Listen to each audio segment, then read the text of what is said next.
lumayas ka. Nandidiri ako sa amoy ngang katawan mo. Ang malupit na sigaw na iyon ay nagtapos sa isang nalukot na 1,000 piso na direktang ibinato sa aking muha. Sa isang madilim at walang katao-taong highway. Iniwan ako ng aking asawa habang dumudugo pa ang sugat ko mula sa isang operasyon. Pinaandar niya ang sasakyan ng may labis na kayabangan. Buong-buong. Naniniwala na unti-unti akong mamamatay roon. Ngunit pakalipas ang 5 oras. Napaluhot siya sa harap ng kanyang telebisyon. Nanginig siya sa matinding takot ng ibunyak ng tagapagbalita kung sino talaga ako. Ang hangin sa loob ng bagong-bagong puting Ford Everest ay nakakasakal. Nakatodo ang air conditioning. Kaya may manipis na hamog sa mga bintana. Ngunit kahit ang malamig na hangin ay hindi kayang pawiin ang matinding tensyon sa pagitan ng dalawang tao sa loop. Si Derek ay nagmamaneho gamit ang kanyang kanang kamay. Habang ang kaliwa ay walang tigil sa pag-spray ng lemon air freshener. Ang malakas na tunoong spray ay sumasabay sa mabigat at galit na pahinga ni Derek. Ang matapang na amoy ng kemikal ay agad na pumuno sa sasakyan. Sumasalpok sa malansang amoy na impeksyon na nagmumula sa upuan ng pasahero. Diyos ko! Maya! Naliligo ka pa ba, bulyaw ni Derek? Ang kanyang nga mata ay nakatitik sa madilim na kalsada. Ngunit ang kanyang galit ay malinaw na nakatutok sa namumutlang babae sa tabi niya. Inilabas ko ang sasakyang ito mula sa tiyasa noong 1 linggo lang. Amoy bago pa ang maupuang balat nito. Ngayon, amoy palengke na hindi nilinis ang 1 buwan. Si Maya, ang babaeng sinisigawan, ay nakatingin lamang sa ibaba. Nanginginig ang kanyang katawan sa ilalim ng isang manipis at lumang jacket. Kasing putlang patay ang kanyang muha. Tuyo at bitak-bitak ang kanyang malabi. Mahigpit na nakahawak ang kanyang dalawang kamay sa ibabang bahagi ng kanyang tiyan. Tila pinipigilang lumabas ang kanyang laman. Patawad. Derek, sinubukan ko namang linisin bago tayo umalis. Pero patuloy na tumatagas ang nana sa manggabalot ng sugat. Ang tinik ni Maya ay mahina. Parang isang masakit na bulong. 10 araw pa lang ang nakalipas nang sumailalim si Maya sa operasyon upang tanggalin ang myoma sa kanyang matris. Dapat ay mahigpit siyang nakapahinga sa kama. Dapat ay nakatanggap siyang tamang pag-alaga pagkatapos ng operasyon. Ngunit si Derek, ang kanyang asawa nakakatapos lang mapromote bilang Regional Marketing Manager, ay tumangging bumili ng mamahaling branded na antibiotic na inireseta ng doktor. Pareho lang naman ang murang generic na gamot. Huwag kang masyadong maarte. Maya, ginagamit mo lang ang sakit mo bilang dahilan para ubusin ang bagong sweldo ko para hindi ko mabayaran ang hulog sa sasakyan ko. Iyan ang sinabi sa kanya ni Derek. Ang naging kapalit nito ay malagim. Ang sugat mula sa operasyon ay nakaroon ng malubhang impeksyon. Namamaga ang magkatahi. Mapulang-mapula. At ngayon ay naglalabas nega mabahong likido. Hinampas ni Derek ang manibela. Nanakpagulat kay Maya. Isang matalim na kirot ang agad na gumuhit sa kanyang tiyan dahil sa biglaang pagala. Kailangan mong makaroon ng hiya sa sarili. Pupunta tayo sa house blessing na inorganisa ni Boss Dave. Kung amoy nabubulok na basura ka, paano ko ihaharap ang muha ko? Iisipin ngam na tao na nag-alaga ako ng asawang hindi man lang marunong mag-ayos ng sarili. Tumulo ang mga luha sa muha ni Maya. Derek, may sakit ako. Kung hiyang-hiya ka. Bakit mo ako pinilit sumama? Sinabi ko na sa iyo na gusto ko na lang manatili sa bahay. Kung hindi ka sisipot, magtatanong ang mga tao kung nasaan ang asawa ko. Iisipin nilang nasisira na ang kasal natin. Matalim siyang pinutol ni Derek. Ang kanyang ego ang nagsasalita. Kailangan lang niya si Maya bilang palamuti. Isang patunay na siya ay isang matagumpay na lalaki na may perpektong pamilya. Ngunit ayaw niyang harapin ang mga kapintasan ng kanyang palamuti. Muling nag-spray ng air freshener si Derek. At sa pagkakataong ito ay direktang itinutok kay Maya. Umubo si Maya. Humapdi ang kanyang mamata. At nag-init ang kanyang dibdib. Ang matapang na kemikal ay humalo sa amoy ng kanyang sariling impeksyon na nagdulot sa kanya ng matinding pagduduwal. Pigilan mo ang pahinga mo kung kailangan. Huwag na huwag kang susuka sa mamahaling sasakyan ko. Bulyaw ni Derek na walang kahit anong awa. Patuloy na humarurot ang malaking sasakyan sa madilim at walang lamang highway palabas ng Metro Manila. Ang kalangitan sa labas ay balot ng itim na ulap. Kasing dilim ng kapalaran ng babaeng nakayuko sa sakit. Sa tabi ang lalaking nangako minsan sa harap ng altar na poprotektahan siya. Kilometro 45. Ang bahaging itong highway ay kilalang walang dumadaan sa gabi. Sa makabilang gilid, mayroon lamang malalawak at madidilim na bukirin at matataas na puno, na mukhang mga nakakatakot na anino. Patay ang maalaw sa poste. Kaya umaasa lamang sila sa ilaw nga bihirang sasakyang dumadaan. Biglang kinabik ni Derek ang manibela pa kanan. Lumuha ang magulong, laban sa magaspang na aspalto ang gilid ng kalsada. Ang marahas na pag-uga ay nagdulot kay Maya ang isang impit na sigaw. Masakit. Derek. Parang awa mo na. Daing ni Maya.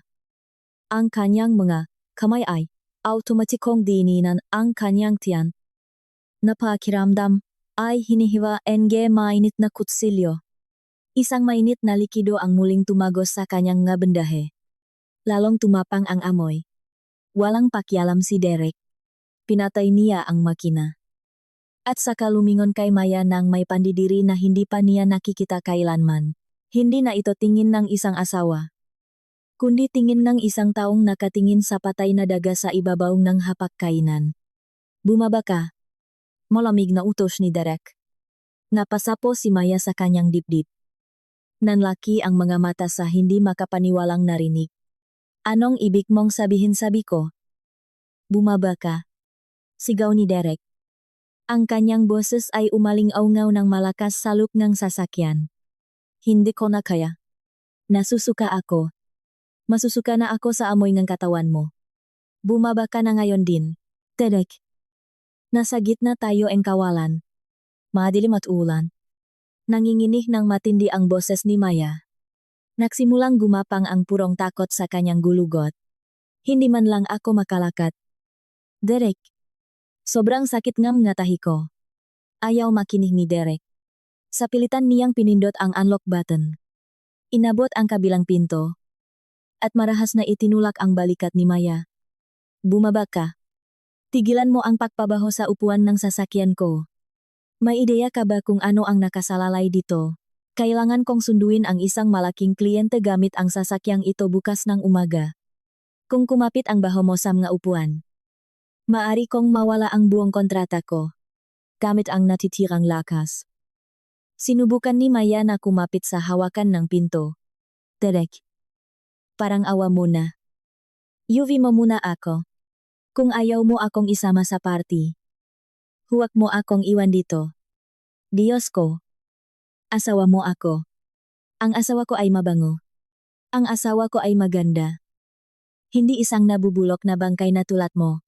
Lalo pang itinulak ni Derek ng malakas si Maya hanggang sa tumilapon siya patalikot palabas ang sasakyan. Bumaksak ng malakas si Maya sa malamig at magaspang na lupa sa gilid ng highway. Isang napakatinding sakit ang sumabok sa kanyang ibabang tiyan. Napasigaw siya.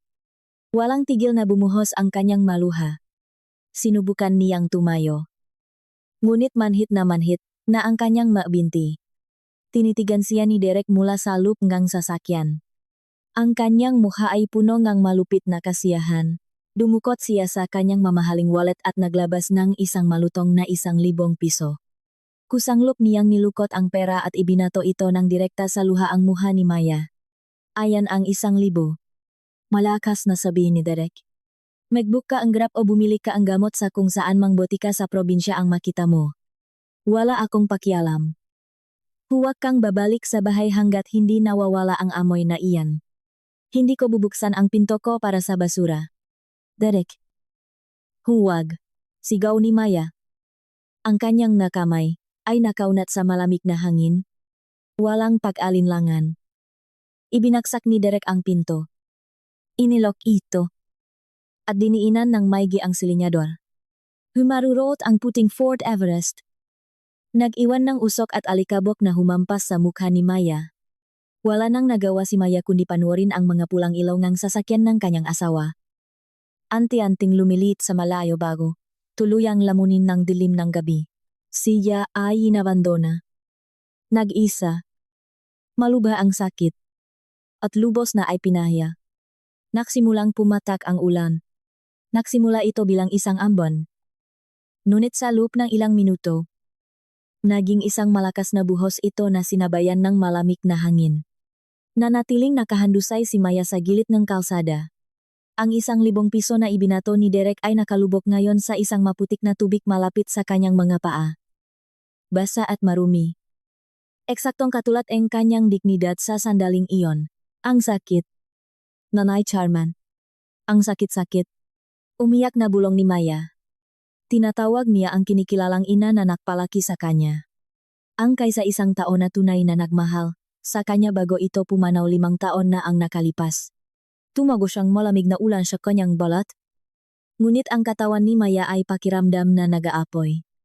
Labis na tumaas ang kanyang lagnat. Malinaw na lumalala ang impeksyon sa kanyang tiyan sa tuwing susubukan niyang gumalaw. Pakiramdam niya ay libu-libong karayom ang tumutusok sa loob ng kanyang katawan. Lumingalinga siya sa napakadilim na highway. Ang tanging naaninak niya sa mga kidlat ay ang berdeng karatula na nakbabasa ang kilometro 45. Walang mga bahay na makikita. Pinilit ni Maya ang sarili na tumayo. Alam niyang kung mananatili siya sa putik, mamamatay siya sa lamig o mabusan ng dugo. Nakakapit sa isang bakal na karatula ang trapiko. Kinalatkat niya ang kanyang mapaa. 1 hakbang. Matinding sakit. 2 hakbang. Nakakapasong hapdi. 3 hakbang. Nagsimulang lumabo ang kanyang paningin. Isang malaking truck ang humarurot sa tabi niya. Ang busina nito ay nakakabingi. Isang tilansik ng maruming tubig mula sa malalaking gulong nito ang lalong nakpabasa sa katawan ni Maya. Nadapa siya at muntik nang mahulog sa kanal. Ngunit automatikong nahawakan ng kanyang kamay ang lumang gintong kwintas na nakapatong sa kanyang dibdib. Ang kwintas na iyon ang kaysa isang pag-ari niya mula pa noong siya ay sanggol. Ito ay isang antigong gintong loket na may masalimuot na ukit na palaging tinatawanan ni Derek bilang murang basura mula sa palengke. Sinubukan pa nga itong isangla ni Derek nun. Ngunit nakipag-away si Maya ng patayan upang mapanatili ito. Ito ang kaysa isang pahiwatik na mayroon siya tungkol sa kanyang nga tunay na magulang. Diyos ko! Kung ito na po ang katapusan ng buhay ko, patawarin niyo po ako. Bulong ni Maya. Papasok at palabas na ang kanyang kamalayan. Sa di kalayuan. Nakakita siya nga ibang set ngang ngaila. Hindi lang ito isang sasakyan, kundi isang convoy. May magkumikislap na asul at pulang ilaw ngang pulisya na tumatagos sa malakas na ulan. Sinubukan ni Maya na ikawe ang kanyang kamay. Ngunit pakiramdam niya ay gawa sa tingga ang kanyang mga braso. Tulong. Ang kanyang boses ay hindi hihigit sa isang mahinang pakbuga ang hininga. Papalapit ang mamahaling konvoy. Ang nangungunang sasakyan. Isang itim na luxury, sedan na may maliit na watawat sa unahan. Ay bumagal ng mahagip ng ilaw nito ang anino ng isang babaeng sumusuray-suray sa gilid ng highway. Ngunit hindi na nakaroon ng pagkakataon si Maya na makita kung sino ang bumaba. Tuluyan nang sumuko ang kanyang katawan. Nawalan ng lakas ang kanyang nabinti. Umikot ang mundo at naging ganap na itim. Bumaksak si Maya sa basang aspalto eksakto nang bumukas ang pinto ng mamahaling sedan at may sumigaw sa gulat na humihingi ng tulong medikal. Habang nakikipaglaban si Maya para sa kanyang buhay sa gitnang bagyo, malayang tumatawa si Derek sa isang mamahaling tsondo sa Bonifacio Global City. Hindi siya kailanman pumunta sa house blessing ni Boss Dave.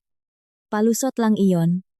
Nakaupo ngayon si Derek sa isang malambot na sofa, hawak ang isang baso ng murang wine na pinapanggap niyang mamahalin. Sa tabi niya ay nakaupo ang isang magandang babae na nakasuot ng mapang-akit na damit at makapal na makeup. Si Chloe. Si Chloe ang bagong sekretary sa opisina ni Derek. Siya ay isang labis na ambisyosang babae na alam kung paano manipulahin ang isang lalaking may mataas na ego tulad ni Derek. Kaya. Iniwan mo talaga siya sa gilid ng highway, tanong ni Chloe. Tumatawa sa aliw. Ang kanyang madaliring may manitsura ay pinaglalaruan ang mga butones sa polo ni Derek. O naman. Pab. Pangako. Hindi ko na talaga kaya. Sobrang gibaw. Clue. Nawalan akong gana kumain para sa isang buong linggo. May pagmamalaking sagot ni Derek. Na parang ang pag-abandona. Sa kanyang may sakit, na asawa ay isang malaking patunay ang pakalalaki. Tsaka. Pabigat lang siya. Laging may sakit. Mukhang kaawa-awa at pinapahiya ako sa harap ng lahat. Hindi katulad mo. Ngumiti ng mapang-akit si Chloe. Ipinatong ang kanyang ulo sa balikat ni Derek. Pero hindi ka naman niya ipapapulis. Tama ba nagpakawalangang mapanghamak na tawa si Derek? Ipapapulis isa siyang ulilang walang pera. Clue. Wala siyang pamilya. Walang koneksyon. Wala man lang kahit sinong kaibigan. Siniguro kong ilayo, siya sa lahat sa paglipas ng mataon. Sino ang makikinig sa mga pinagsasasabi ng isang mukhang pulubing babae na tulad niya malamang umiyak na iyon ngayon. Sumusubok mahanap ang grab para makabalik sa bahay namin. At kapag nakarating siya doon, hindi ko bubuksan ang pinto ngayong gabi. Hayaan siyang matulog sa labas para matandaan niya ang lugar niya. Malupit na sabi ni Derek. Kinuha niya ang kanyang smartphone at sinadyang patayin ito. Walang istorbo ngayong gabi. Bulong ni Derek. Kinikindatan siyang malakit. Sabay nilang kinain ang mamahaling hapunan na ipinadeliver nila. Mamahaling steak at wine. Matakaw na kumain si Derek. Pakiramdam na parang isang napakalaking tinik ang nabunot sa kanyang dibdib. Pakiramdam niya ay malaya siya. Pakiramdam niya ay isa siyang hari. Sa baluktot na pag-isip ni Derek. Si Maya ay hindi hihigit sa isang linta na sumisira sa kanyang imahe ene tagumpay. Ang pagtatapon sa kanya ay, ayon sa kanyang masamang lohika, ang unang hakbang tungo sa kanyang tunay, na buhay bilang isang elit. Wala siyang pakialam sa malakas na bagyo sa labas. Wala siyang pakialam kung bumuka ang mga tahi ni Maya. Para sa kanya, si Maya ay isang nabubulok na pirasoong nakaraan. Bukas, bibili ako ng pinakamamahaling pabango para sa sasakyan. Bulong ni Derek habang ninumiya ang kanyang steak. Para lang makasiguro na ang amoy ng kanyang patay na katawan ay tuluyang mabubura sa sasakyan ko. Dapat bilhin mo rin sa akin yung designer na bag na yon habang ginagawa mo iyan. Naklalambing na reklamo ni Chloe. Si Deal. Kapag pumasok na ang year-end bonus ko. Walang bagay na hindi ko bibilhin para sa iyo. Sabay silang tumawa muli.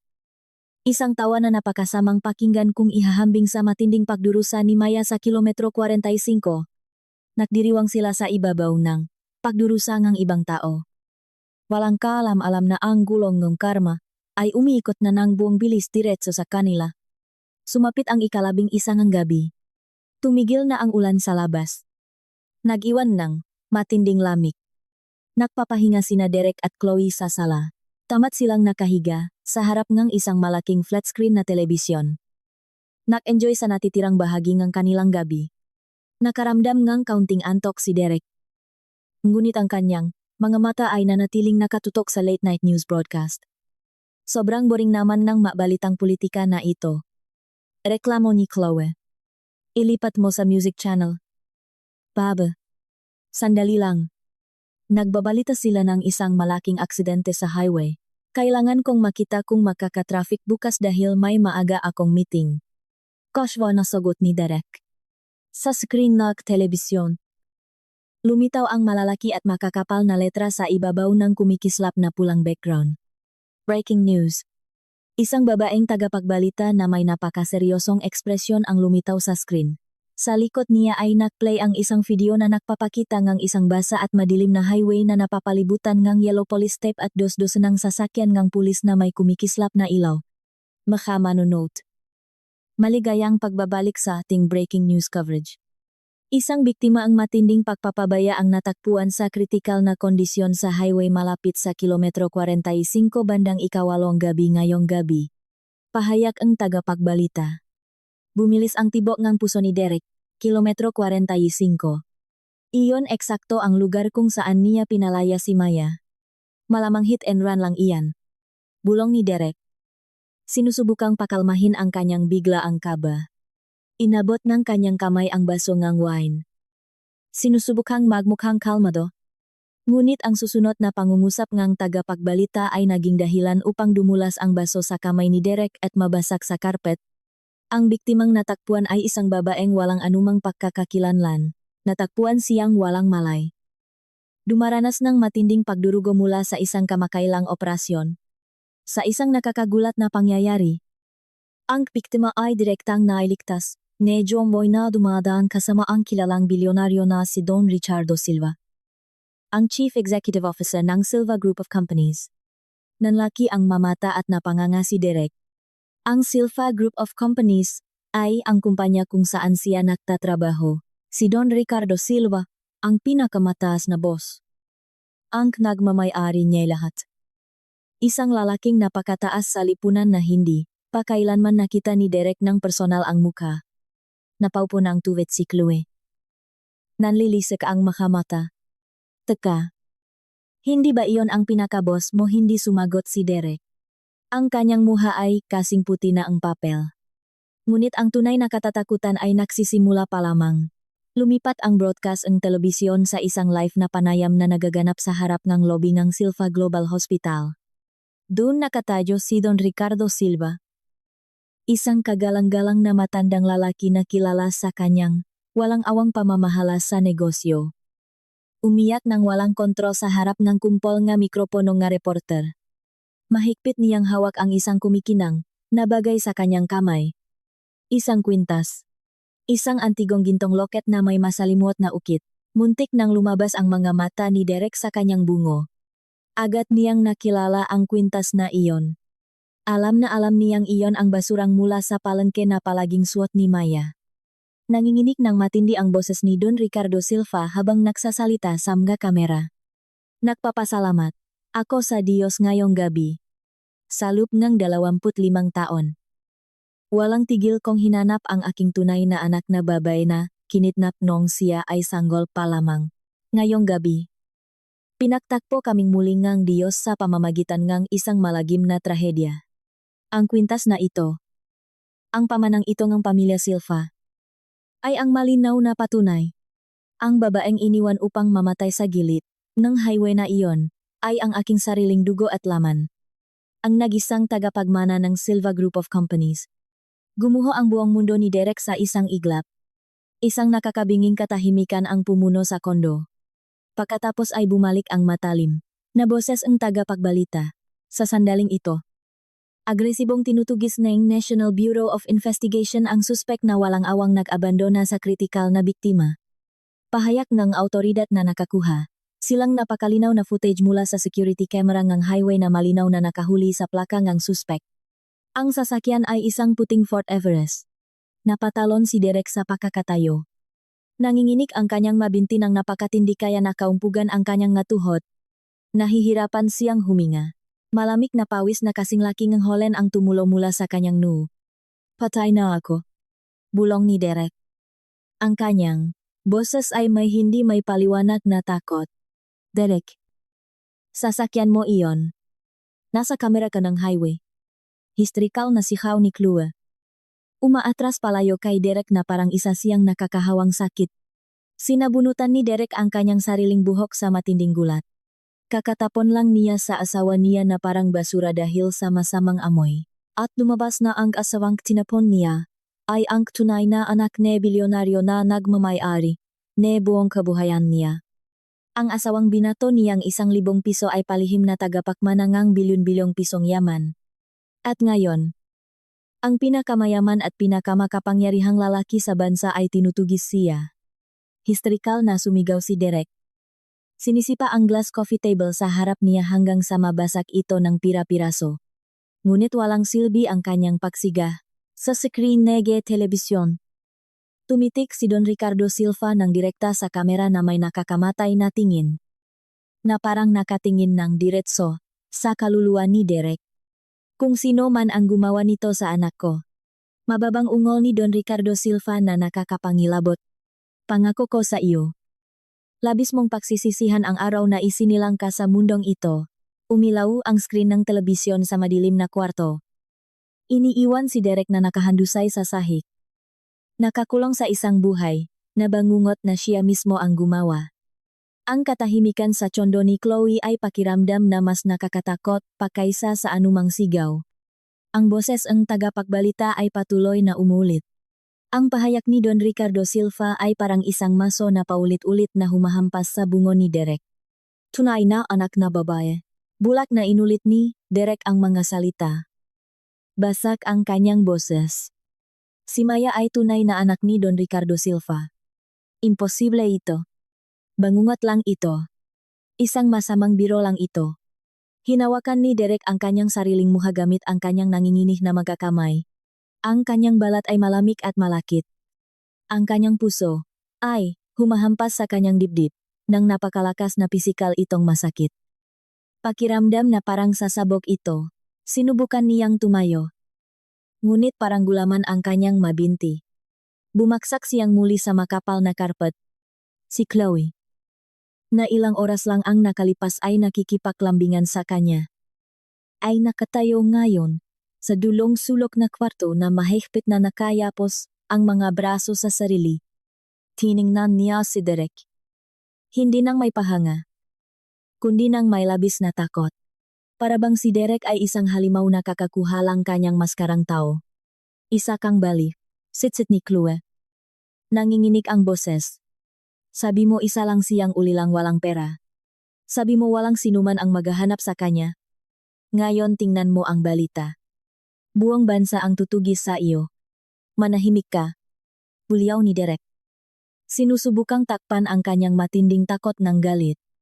Pareho lang tayo. Chloe. Huwag kang magpanggap na santo ngayon. Excuse me. Tili ni Chloe. Ang kanyang pagpanik ay agad na nagpadepensa sa kanya. Kinuha niya ang kanyang designer na bag mula sa counter.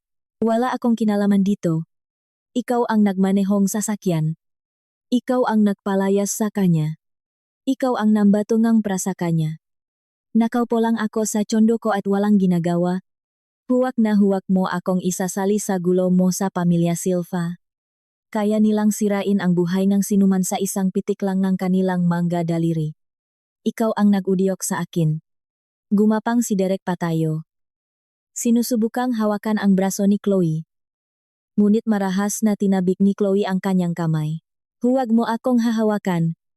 Lumabas ka ang tsondo ko ngayon din. Ayaw kong pasukin ngang mapulis ang lugar ko at kalat ka rin ako bilang kasapwat. Lumabas ka. Derek. Tumakbo si Chloe sa harap ngang pinto at binuksan ito ng maluwang. Lumabas ka ngayon din o sisigaw ako ang security. Tinitigan ni Derek si Chloe nang hindi makapaniwala. Ang babaeng 5 oras na ang nakalipas, ay pinupuri siya bilang lalaki ngam. Nga pangarap niya ay pinapalayas na siya ngayon na parang isang asong galak. Ito ang tunay na muhangang pagtataksil. Ngunit walang oras si Derek para makipagtalo tungkol sa pag-ibig o katapatan. Mayroon siyang mas malaking problema. Buhay sa kulungan at lubos na kahirapan. Nagsimulang gumana ang mapanlinlang na isip ni Derek. Pinalakas na kapurong adrenaline. Mag-isip ka. Derek. Mag-isip ka. Hindi ka pa inaaresto ang mapulis dahil kakatukoy lang nila ng modelong sasakyan. Hindi pa nila alam kung sino talaga ang nagmamay-ari nito ngayong gabi. Maaring nasa kamera ang plaka mo. Pero ang proseso ng pag-verify sa Land Transportation Office ay abutin ng ilang oras. Mayroon ka pang kaunting oras bago tuluyang mabunyag ang pakakakilanlan mo. Kailangan niyang kontrolin ang kwento. Hindi siya pwedeng maging masamang asawa na nag-abandona sa kanyang may sakit na asawa. Kailangan niyang gampanan ang papel ngang isang kawawang asawa na tinakasan ng asawang nawala sa katinuan. Kinuha ni Derek ang susingang sasakyan niya mula sa counter, nang hindi man lang binibigyan ng pangalawang tingin si Chloe. Tumakbo siya palabas nega kondo. Ang pasilyo ay tila napakahaba at nakakahilo. Sa luban ni elevator. Nakita niya ang kanyang refleksyon sa mga salamin na pader. Maputla. Basang-basang ang pawis. Namumula ang mga mata. Okay. May sakit si Maya. Tumanas si Maya nega matinding depresyon pagkatapos nega operasyon. Iyon ang kwento. Bulong ni Derek sa sariling refleksyon. Ineensayo ang mga kasinungalingang sasabihin niya. Nawala siya sa katinuan. Nagpumilit siyang bumaba. Tumakbo siya sa kakahuyan. Oh, iyon ang kwento. Hindi ko siya itinapon. Tumakas siya. Tumakbo ng mabilis si Derek papunta sa basement parking. Sumakay siya sa puting Ford Everest. Ang tahimik na saksi sa kanyang malagim na krimen. Ang matapang na amoy ng lemon air freshener na labis niyang inispray kanina ay nananatili pa rin. Humahalo ngayon sa matalim na amoy nga, sarili niyang pawis dahil sa takot. Pinaandar niya ang makina. Mayroon siyang isang layunin. Umuwi. Gumawang pekeng eksenang krimen. At pagkatapos, ay, dumiretso, sa presinto ni Police. Kailangan siya ang unang maghain ng report bago siya maging isang pinagahanap na pugante. Ang pagmamaneho pauwi ay parang pagbaba sa impyerno. Sa tuwing makakakita siya ngang dumadaang sasakyan ng pulis o makakarinig ng sirena sa malayo. Napapaurong si Derek. Kumbinsidong paparating na sila, para sa kanya. Ngunit karamihan sa mga kalsada ay tahimik, pagdating sa kanilang inupahang townhouse sa isang magandang subdivision.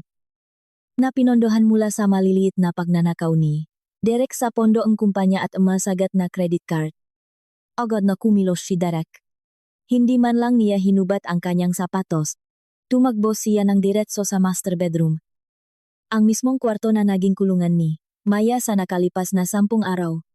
Habang nagdurusa, siya. Sinimulang siray ni Derek ang kwarto. Hinablot niya ang mga bedsheet para magmukhang may nangyaring gulo. Tinumba ang mga botangang tubig. At itinapon ang ilang damit ni Maya sa sahig. Gusto niyang lumikang ilusyon na dumanas si Maya ngang matinding pagkasira ngang isip bago tumakas. Binuksan niya ang kabinet ng gamot. Kinuha ang kanyang sariling reseta ng sleeping pills. At ikinalat ang ilang kapsula sa nightstand ni Maya. Gusto niyang magmukhang umabuso ito sa MJ pampatulog. Perpekto. Bulong ni Derek. Humihingal ng malakas. Hindi ito mabubutasan. Nababaliw ang asawa ko dahil sa operasyon niya. Naging hysterical siya sa sasakyan at tumalon mag-isa. Kontento na ang kanyang inayos na eksena ay mukhang kapanipaniwala. Pumasok si Derek sa banyo. Nahilamos siya ng malamig na tubig sa kanyang muha at nagpatak ng ilang patak ng eye drops upang magmuhang mapula at namamaga ang kanyang mamata mula sa pag-iyak. Agresibo niyang ginulo ang kanyang buhok upang magmukhang natataranta. Lampas hating gabi na nun. Pinaharurot ni Derek ang kanyang sasakyan patungo sa pinakamalapit na presinto ng pulisya. Malayo sa lugar kung saan niya itinapon si Maya. At sasabihing iyon ang lugar kung saan ito nawala. Sa lupang tahimik na presinto. Mayroon lamang 2 pulis sa desk na mukhang sobrang inip. Sumuray-suray si Derek papasok sa double doors. Ibinabagsak ang sarili sa kanyang matuhot mismong sa harap ng reception desk. Sir. Parang awan niyo na. Tulungan niyo po ako. Nawawala ang asawa ko. Umiyak na sigaw ni Derek sa isang napakadramatiko at paus na boses. Ang pulis. Na umiinom ng kape. Ay agad na umupo ng tuwid. Kalma lang. Sir. Huminga ka ng malalim. Maupo ka. Anong ibig mong sabihing nawawala pauwi na kami galing sa ospital? Sinimulan ni Derek ang kanyang sapot ngang kasinungalingan. Pinipilit na tumulo ang mapagkang luha sa kanyang muha. Kakatapos lang maoperahan ng asawa ko. Sir. Ang pag-isip niya ay tuluyan ng nasira. Matindi ang depresyon niya. Sa highway. Bigla na lang siyang nagwala. Nagsimula siyang sumigaw ng histerikal sa upuan ng pasahero. Tumingin sa ibaba si Derek. Ibinabaon ang kanyang muha, sa kanyang makamay. Hindi gumagalaw ang traffic dahil sa bagyo. Inalis ko ang tingin ko sa kanya ngang isang segundo. Bigla na lang niyang inalis ang seatbelt niya. Pinuksan ang pinto. At tumakbo sa ulan. Sir. Sinubukan ko siyang habulin. Pero napaikalakas kabuhos ka ulan. At tumakbo siya ng diretso sa madilim na kakahuyan sa gilid. Naghahanap ako sa loob ng 2 buong oras.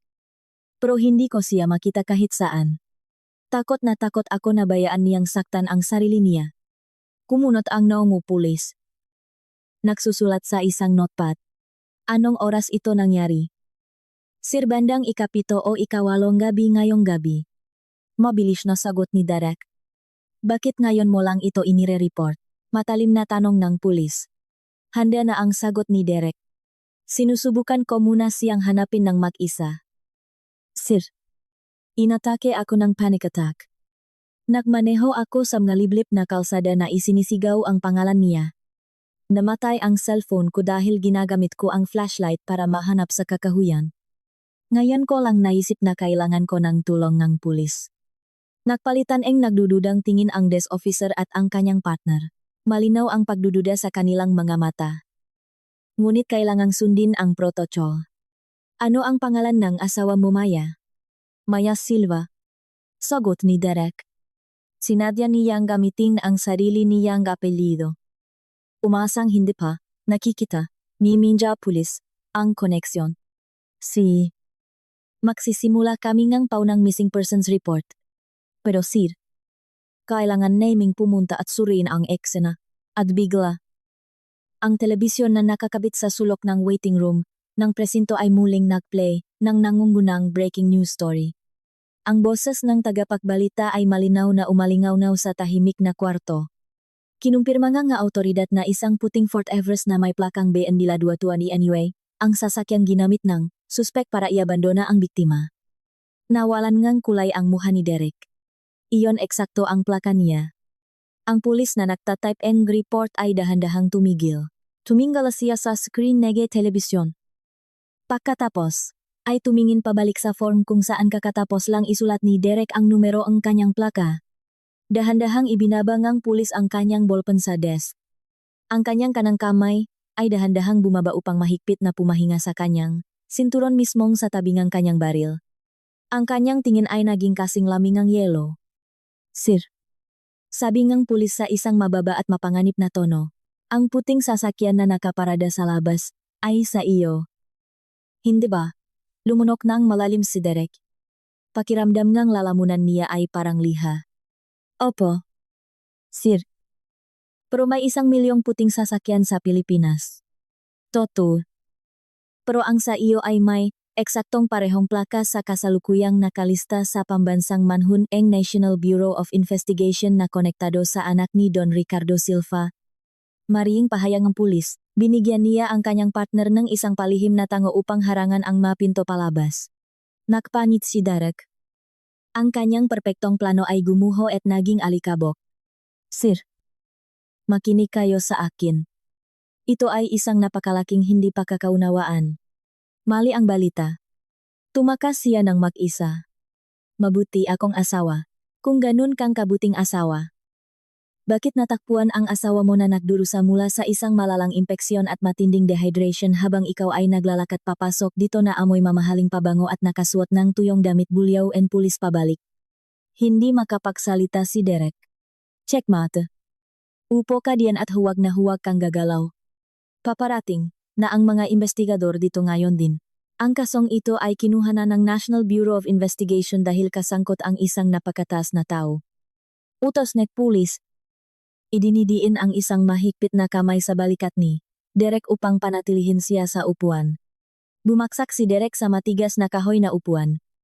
Ang hindi mabubutas ang alibi na ginawa niya ay nasira, bago pa man ito magsimula. Ngayon, hindi na siya ang nag-alalang mamamayan na nagre-report ng nawawalang tao. Siya na ang pangunahing suspek na naghihintay sa kanyang tiyak na katapusan. Sa malaking kaibahan sa ganap na kaguluhang nararanasan ni Derek. Ang pribadong VIP suite sa Silva Global Hospital ay walang kapintasan ang katahimikan. Sagrado. At may banayat na amoy ngang nakaka-relax na lavender. Dahan-dahang iminulat ni Maya ang kanyang mga mata. Ang malambot na ilaw ay banayat na bumati sa kanyang paningin. Ang pinakaunang naramdaman niya ay ang kawalan ng sakit. Ang nahihingalong pakiramdam ng pagkapunit sa kanyang tiyan ay napalitan ng isang komportableng pamamanhit dahil sa pinakamataas na uringan na painkiller na magagamit. Nakalatak siya sa isang napakalambot na kama na natatakpan ng mamahaling silk na kumot. Isang ife na tumutulong malinaw na likido ang maingat na nakatapal sa kanyang kamay. Clara. Isang malalim na boses ang matandang lalaki ang malambing na tumawag sa kanya mula sa gilid ng kama. Dahan-dahang ipinihit ni Maya ang kanyang ulo. Nakita niya ang isang matandang lalaki na nakasuot ng lukot ngunit napakamamahaling suit. Ang kanyang mga mata ay mapula at namamaga mula sa pag-iyak. Nakatiklop siya sa isang upuan para sa bisita. Malambing na hawak ang kamay ni Maya na parang gawa siya sa marupok na salamin. Nakilala ni Maya ang kanyang mukha. Iyong ay si Don Ricardo Silva. Ang pinakabos ang kanyang asawa. Ang lalaking ang larawan ay nakasabit sa malaking lobingang opisina ni Derek. Si Ricardo. Ang boses ni Maya ay paus at mahina. Sinubukan niyang bawiin ang kanyang kamay. Pakiramdam na hindi siya karapat-dapat na hawakan ng isang taong kasing kapangyarihan ni Don Ricardo Silva. Lalo na kung isipin kung gaano karumi ang pakiramdam niya. Ngunit marahang hinawakan ni Don Ricardo ang kanyang kamay. Huwag mo akong tawaging sir. Tawagin mo akong papa. Anak. Sabi ni Ricardo. Muling pumapatak ang kanyang maluha. Lubos na naguluhan si Maya. Anong ibig ninyong sabihin? Sir, ako po ay isa lang po akong ordinaryong tao. Asawa po ako ay na isa sa mga empleyado ninyo. Dahan-dahang umiling si Ricardo at kinuha ang isang bagay mula sa maliit na mesa sa tabingang kama. Ang antigong gintong kwintas. Itinaas niya ito para makita ni Maya. Saan mo nakuha ito? Anak iyan. Iyan po ay nasa duyan ko nang iwan ako sa hagdan ngang 25 taon na ang nakalipas. Lagi pong sinasabi sa akin ni Nanay Carmen na iyan lang ang kaysa isang pahiwatig ko sa tunay kong na magulang. Mahinang sagot ni Maya. Pinindot ni Ricardo ang loket para bumukas. Sa loob ay may isang maliit at kupas na litrato. Isang larawan ang isang batang mag-asawa na may hawak na bagong silang na sanggol. Ang batang lalaki sa litratong ito ay ako. At ang magandang sanggol na ito ay ikaw. Clara Silva, ang aking anak na babay. Nakinitnap ngang isang galit na dating driver 25 taon na ang nakalipas. Sa loop ang isang kwata ang isang ziklo. Hinanap namin ang bawat sulok ng bansang ito para sa iyo. Ngunit namatay ang kidnapper sa isang aksidente sa sasakyan bago pa niya masabi sa mga pulis kung saan kaniya iniwan. Napasinghap si Maya. Tumulo ang naluha mula sa kanyang nga mata nang hindi niya namamalayan. Sa buong buhay niya. Namuhay siyang mag-isa. Iniinsulto bilang isang hindi ginustong ulila. Tinatrato na parang basura nga pamilya ang kanyang asawa. At ngayon, lumabas na mayroon siyang ama na hindi kailanman tumigil sa paghahanap sa kanya. Totoo ba ito, bulong ni Maya? Nagsagawa kami ng mabilisang DNA test habang nasa emergency surgery ka. Lumabas ang mga resulta isang oras na ang nakalipas. 99% tugma. Yumuko si Ricardo at hinalikan ang likot ng kamay ni Maya. Patawarin mo ako. Clara. Patawarin mo ako at napakatagal bago kita nahanap. Para lang makita kang nagdurusa ng ganito. Sino ang gumawa nito sa iyo? Anak, sino ang hinayaang lumala ang impeksyon mo at itinapon ka sa highway? Bumalik sa alaala ni Maya ang malagim na gabi na iyon. Ang malupit na mukha ni Derek. Ang nalukot na 1,000 piso na tumama sa kanyang pisngi. Ang makasuklam-suklam na insulto tungkol sa pag-amoy niya na parang bangkay. Ang emosyonal na sakit na iyon ay mas masakit kaysa sa anumang sugat niya sa operasyon. Ipinikit ni Maya ang kanyang nga mata. Bumuhos ng malakas ang kanyang maluha. Binabasa ang kanyang malambot na unan. Ang asawa kong si Derek. Nahiya siya dahil may sakit ako at mabaho. Sinabi niyang hindi ako karapat-dapat na sumakay sa bago niyang mamahaling sasakyan. Maahpit na nakikting ang panga ni Ricardo. Lumitaw ang mga ugat sa kanyang lig. Ang mainit. Mapagmahal. At makamang aura ay agad na naglaho. Napalitan ng nakatakot at nangingibabaw na aura ng isang walang awang bilyonaryong CEO. Derek. Bulong ni Ricardo. Iniluwa ang pangalan na parang kamandak. Ang mid-level marketing manager na kakatapos lang ma-promote. Ang nag-finance ng sasakyang, iyon sa pamamagitan ng credit union ng kumpanya natin. Mahinang tumango si Maya. Tumayo si Ricardo. Inaayos ang kanyang suit jacket. Pinindot niya ang intercom button sa pader. Mag? Pumasok ka rito. Isang lalaking may malalapat na balikat, na nakasuot ng matikas na suit ang agad na pumasok sa kwarto. Opo. Sir Ricardo. Siguruhin mong nakahanda ang pinakamagagaling nating corporate defense lawyers at tawagan mo ang prosecutor ngayon din. Gusto kong hawakan ito na may pinakamabigat na kaso, attempted murder, gross negligence, at felony domestic abuse. Utos ni Ricardo na may kasing lamig ng yelong katumpakan.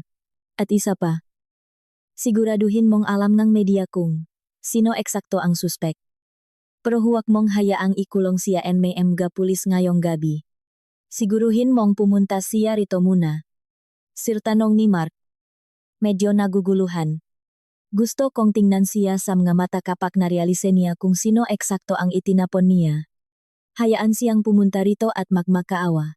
Pagsapit ng kinabukasan. Ang balita na nahanap ni Don Ricardo Silva, ang kanyang nawawalang anak ay sumabog bilang numero 1 pambansang balita. Ang Silva Global Hospital ay tuluyang napalibutan ng daan-daang reporter mula sa bawat pangunahing network ng balita, magazine, at digital media outlet. Hindi pa nakukulong si Derek. Kasunod ne ka palihim na tagubilin ne ka mega koneksyon ni Don Ricardo Silva sa loop. Pinalayang ang pulisya si Derek mula sa presinto sa madaling araw sa ilalim ng isang mahigpit na supervisory bail, na nagbigay sa kanyang isang pekeng pag-asa na baka may ligtas. Paniya ang kanyang sarili kung mamanipulahin lang niya si Maya sa huling pagkakataon. Tiningnan ito ni Derek bilang kanyang pinakahuling pag-asa. Bumalik siya sa inuupahang bahay. Naligo. Ngunit sinadyang isuot muli ang parehong lukot na damit upang magmukhang hindi siya natulog buong gabi. Pagkatapos, ay nagmamadali siyang pumunta sa ospital. Sa kanyang isip, gumagawa si Derek ng bagong script. Mahina pa rin si Maya. Si Maya ay tanga at sunod-sunuran. Kung sisipot ako na umiiyuk. Nagmamakaawang ang tawad. At sasabihin kong ang stress sa trabaho, ang nagpabaliw sa akin. Siguradong tatanggapin niya, ako pabalik. Lalo na kapag na-realize, niyang asawa niya pa rin ako. Hindi niya kakayaning ipadala ako sa kulungan. Kapag napatawad na ako ni Maya, walang magagawa si Don Ricardo Silva. Sa katunayan, magiging manugang pa ako ng isang bilyonaryo. Ang nakakasakit na ilusyong iyon ay nagbigay pa kay Derek na dagdag na kumpiyansa. Ipinarking niya ang kanyang sasakyan sa pampublikong garahe at naglakad patungo sa siksikang main lobby, sa sandaling makita si Derek ng mga reporter. Pinalibutan nila siya na parang mga buitre. Sumabog ang ma-flash and camera na parang bagyo and kitlat. Derek. Totoo inabandona mo ang asawa mo, Derek? Ano ang masasabi mo na ang asawa mo ay ang tagapagmanapala ni Don Ricardo Silva? Paano mo nagawa ang isang napakasamang bagay? Tumigil si Derek sa gitna ng mga tao. Tumingin siya sa ibaba sa lupa. Pagkatapos, ay dahan-dahang itinaas ang kanyang mukha. Miyembro ang media. Pakiusap. Pakiusap. Huwag niyo muna akong husgahan bago niyo malaman ang totoo. Sabi ni Derek sa isang madramatiko at paos na boses. Mahal na mahal namin ng asawa ko ang isa't isa. Ang nangyari kagabi ay isang napakalaking hindi pagkakaunawaan. Ang asawa ko ay dumaranas ng matinding postpartum depression. Kahit hindi naman siya nanganak. Tumalon siya sa sasakyan ng mag-isa. Ginugol ko ang buong gabi sa paghahanap sa kanya sa kakahuyan. Ako ay isang asawang wasak ang puso na gusto lang makita ang kanyang asawa. Nagtagumpay pa si Derek na maglabas ng ilang totoong luha para sa mga kamera. Nandito ako para iuwi ang asawa ko. Gusto kong humingi ng tawad kung nabigo akong protektahan siya. Manjari po lamang, nairespeto ninyo ang aming privacy. Sa panahon NG krisis NG pamilyang ito. Ilang reporter ang muhang medyo nadala sa pang-Oscar na pag-arte ni Derek. Nakaramdam ng tagumpay si Derek. Matagumpay niyang namanipula ang kwento sa pambansang telebisyon. Nagmartsa siya papasok sa lobbyeng ospital na may panibagong kayabangan. Mahigpit na sinusundan ng isang grupo ng reporter. Naklakat siya ng diretso sa main reception desk. Idinideman ko na dalhin ako sa kwarto ang asawa ko. Si Maya Silva. O siguro nakarehistro na siya bilang Clara Silva ngayon. Deman ni Derek na may ganap na kayabangan. Tiningnan ng receptionist si Derek na may matinding pandidiri bago surin ang kanyang monitor. Pasensya na. Sir. Ang pasyente ay nasa pribadong VIP floor. Mahigpit na ipinagbabawal ang pagpasok. Ako ang legal na asawa niya. May mga karapatan ako. Sigaw ni Derek. Sinisiguradong maririnig siya nga, mga reporter. Tingnan niyo ito. Ilegal nilang pinahihiwalay ang isang asawang lalaki sa kanyang may sakit na asawa. Isa itong paglabag sa aking mga karapatang sibil. Nagsimulang gumawa ng malaking eskandalo si Derek. Nagsimula siyang sumiga ang pangalan ni Maya at sinubukang ipilit ang kanyang sarili sa mga salamin na security door na patungo sa mga pribadong elevator. Gusto niyang makmukhang isang desperadong romantiko na nakikipaglaban sa masasamang bilyonaryo na inilalayo siya sa kanyang tunay na pag-ibig. Maya. Nandito ako. Baby. Nandito ako para yuwi ka. Huwag mong hayaang pahiwalayin nila tayo. Sigaw ni Derek sa abot ng kanyang makakaya. Biglang tumunok ang pagbukas ng nga pintong ng pribadong elevator. Ang ganap na kaguluhan, sa lobby ay naging patay na tahimik. Ang lumabas mula sa VIP elevator ay apat na malalaking pribadong security guard na nakasuot ng itim na tactical suit. Madali nilang hinati ang dagat ng mareporter. Lumiha ang isang malinaw na daanan. Sa likod nila ay lumitaw, si Don Ricardo Silva. Naglakat siya ng dahan-dahan ngunit may matinding layunin. Ang kanyang muha ay ganap na walang emosyon. Ngunit ang kanyang maamata ay naglalabas na isang nanggingibabaw na, nakakamatay na aura na, nagtulak sa lahat sa silit na automatikong umatras. Nanigas si Derek. Ang kanyang pekeng dramatikong kalungkutan ay agad na sumingaw. Napalitan ng likas na takot ng isang biktima na nakaharap sa isang pinakamataas na uringang maninila. Si Ricardo.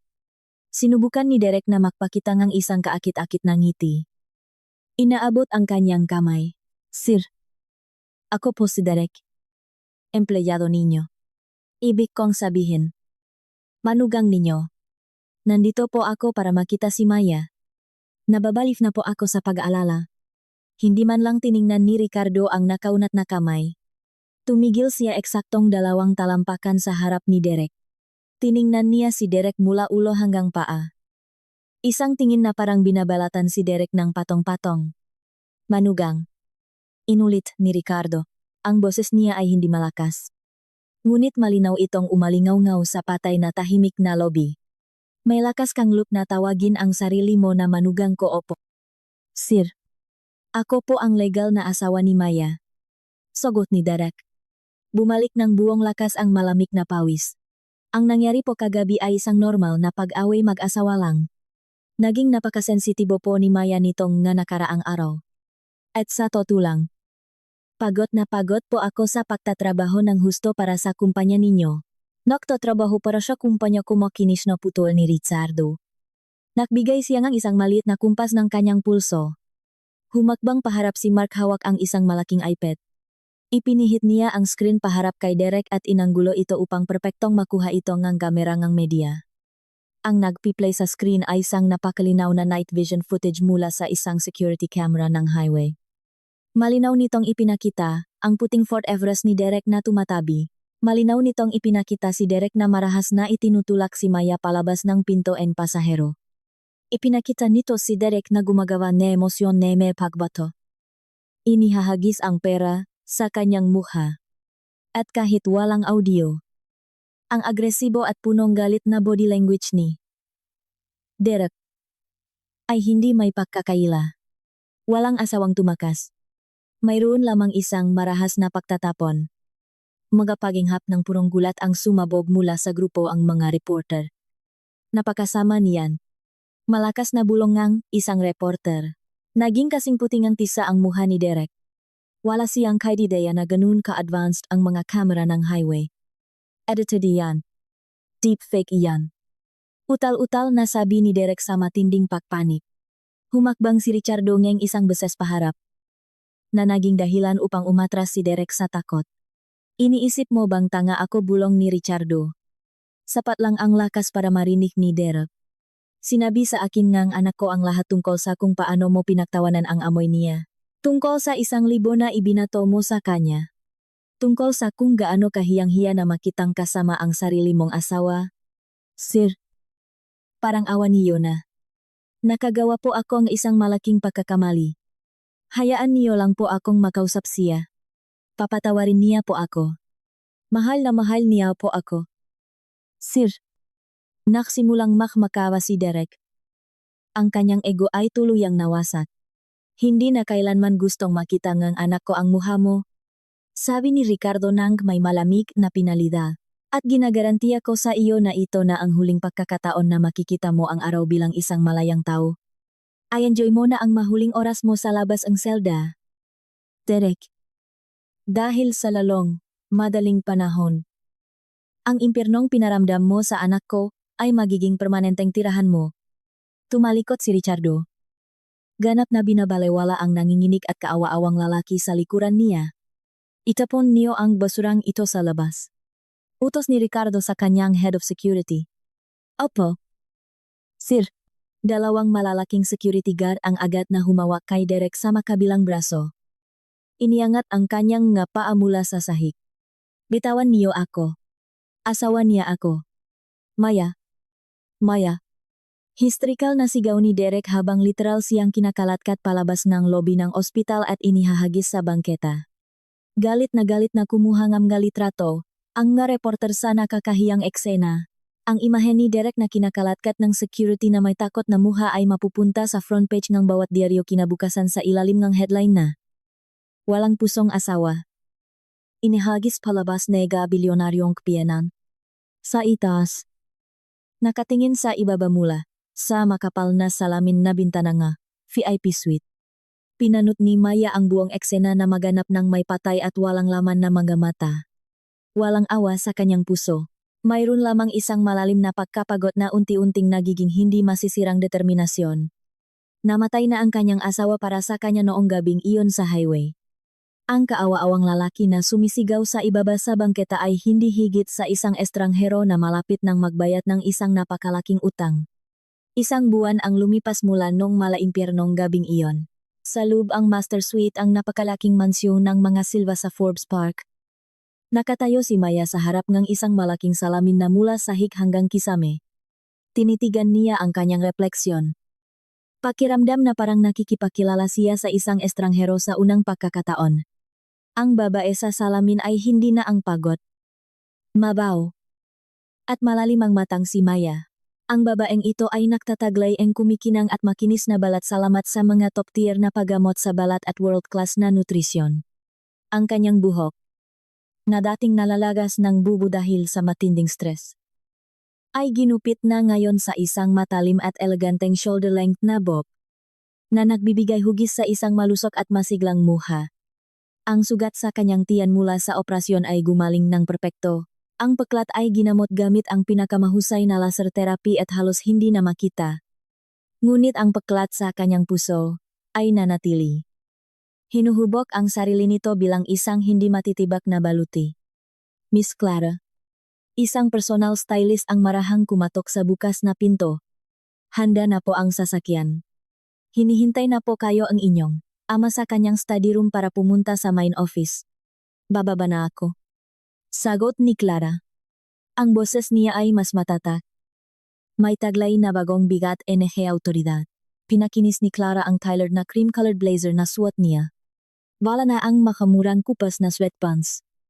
Nakasuot na siya ngayon ng custom power suit mula sa isang sikat na designer. Sa kanyang leg, nakapatong pa rin ang antigong gintong locket. Nakakabit ngayon sa isang bagong white gold na kwintas. Sa nakalipas na buwan, hindi lang nagpahinga si Clara. Kumuha si Don Ricardo Silva nga nangungunang business tutor, etiquette coach, at legal consultant para pumunta sa mansyon araw-araw. Inabsorb ni Clara ang kaalaman na parang espongha. Narealize niyang hindi lang siya isang nahanap na anak. Siya ang mahihing pinuno NG libu-libo ang empleyado. Ayaw niyang ipahiya ang kanyang ama. Gusto niyang patunayan sa mundo na ang ex-husband na naktapon sa kanya ay naktapon ng isang diamante para sa isang dakot na lupa. Bumaba si Clara sa agdan.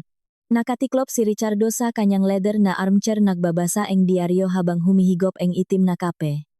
Nang makita ang kanyang anak na bumababa sa hagdan, kumislap ang mga matangang matandangang matinding pagmamalaki.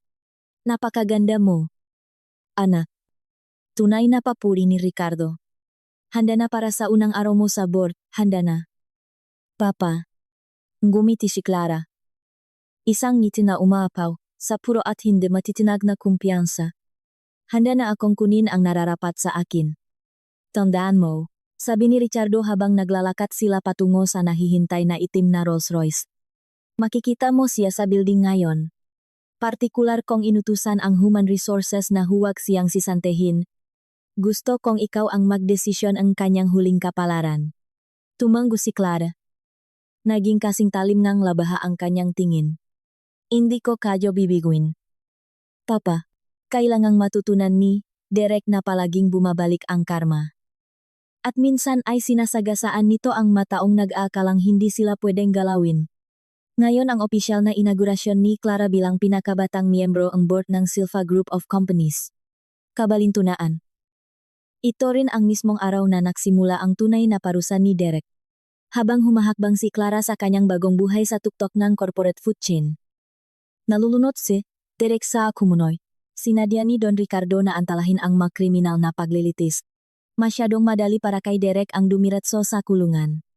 Gusto ni Ricardo na maranasan ni Derek ang pagkawalangang lahat. Ang kanyang pera. Ang kanyang katayuan. Ang kanyang pride.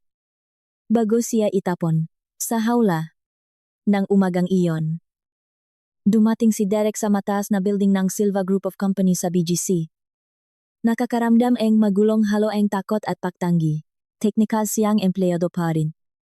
Hindi pa nakakatanggap ng opisyal na termination notice. Tanga siyang nag-akala na natatakot si Ricardo na ang pagsisante sa kanya ay magdudulot ng PR skandal. Kaya pinapanatili siya sa payroll. Kumakapit sa mga huling piraso ang kanyang kayabangan.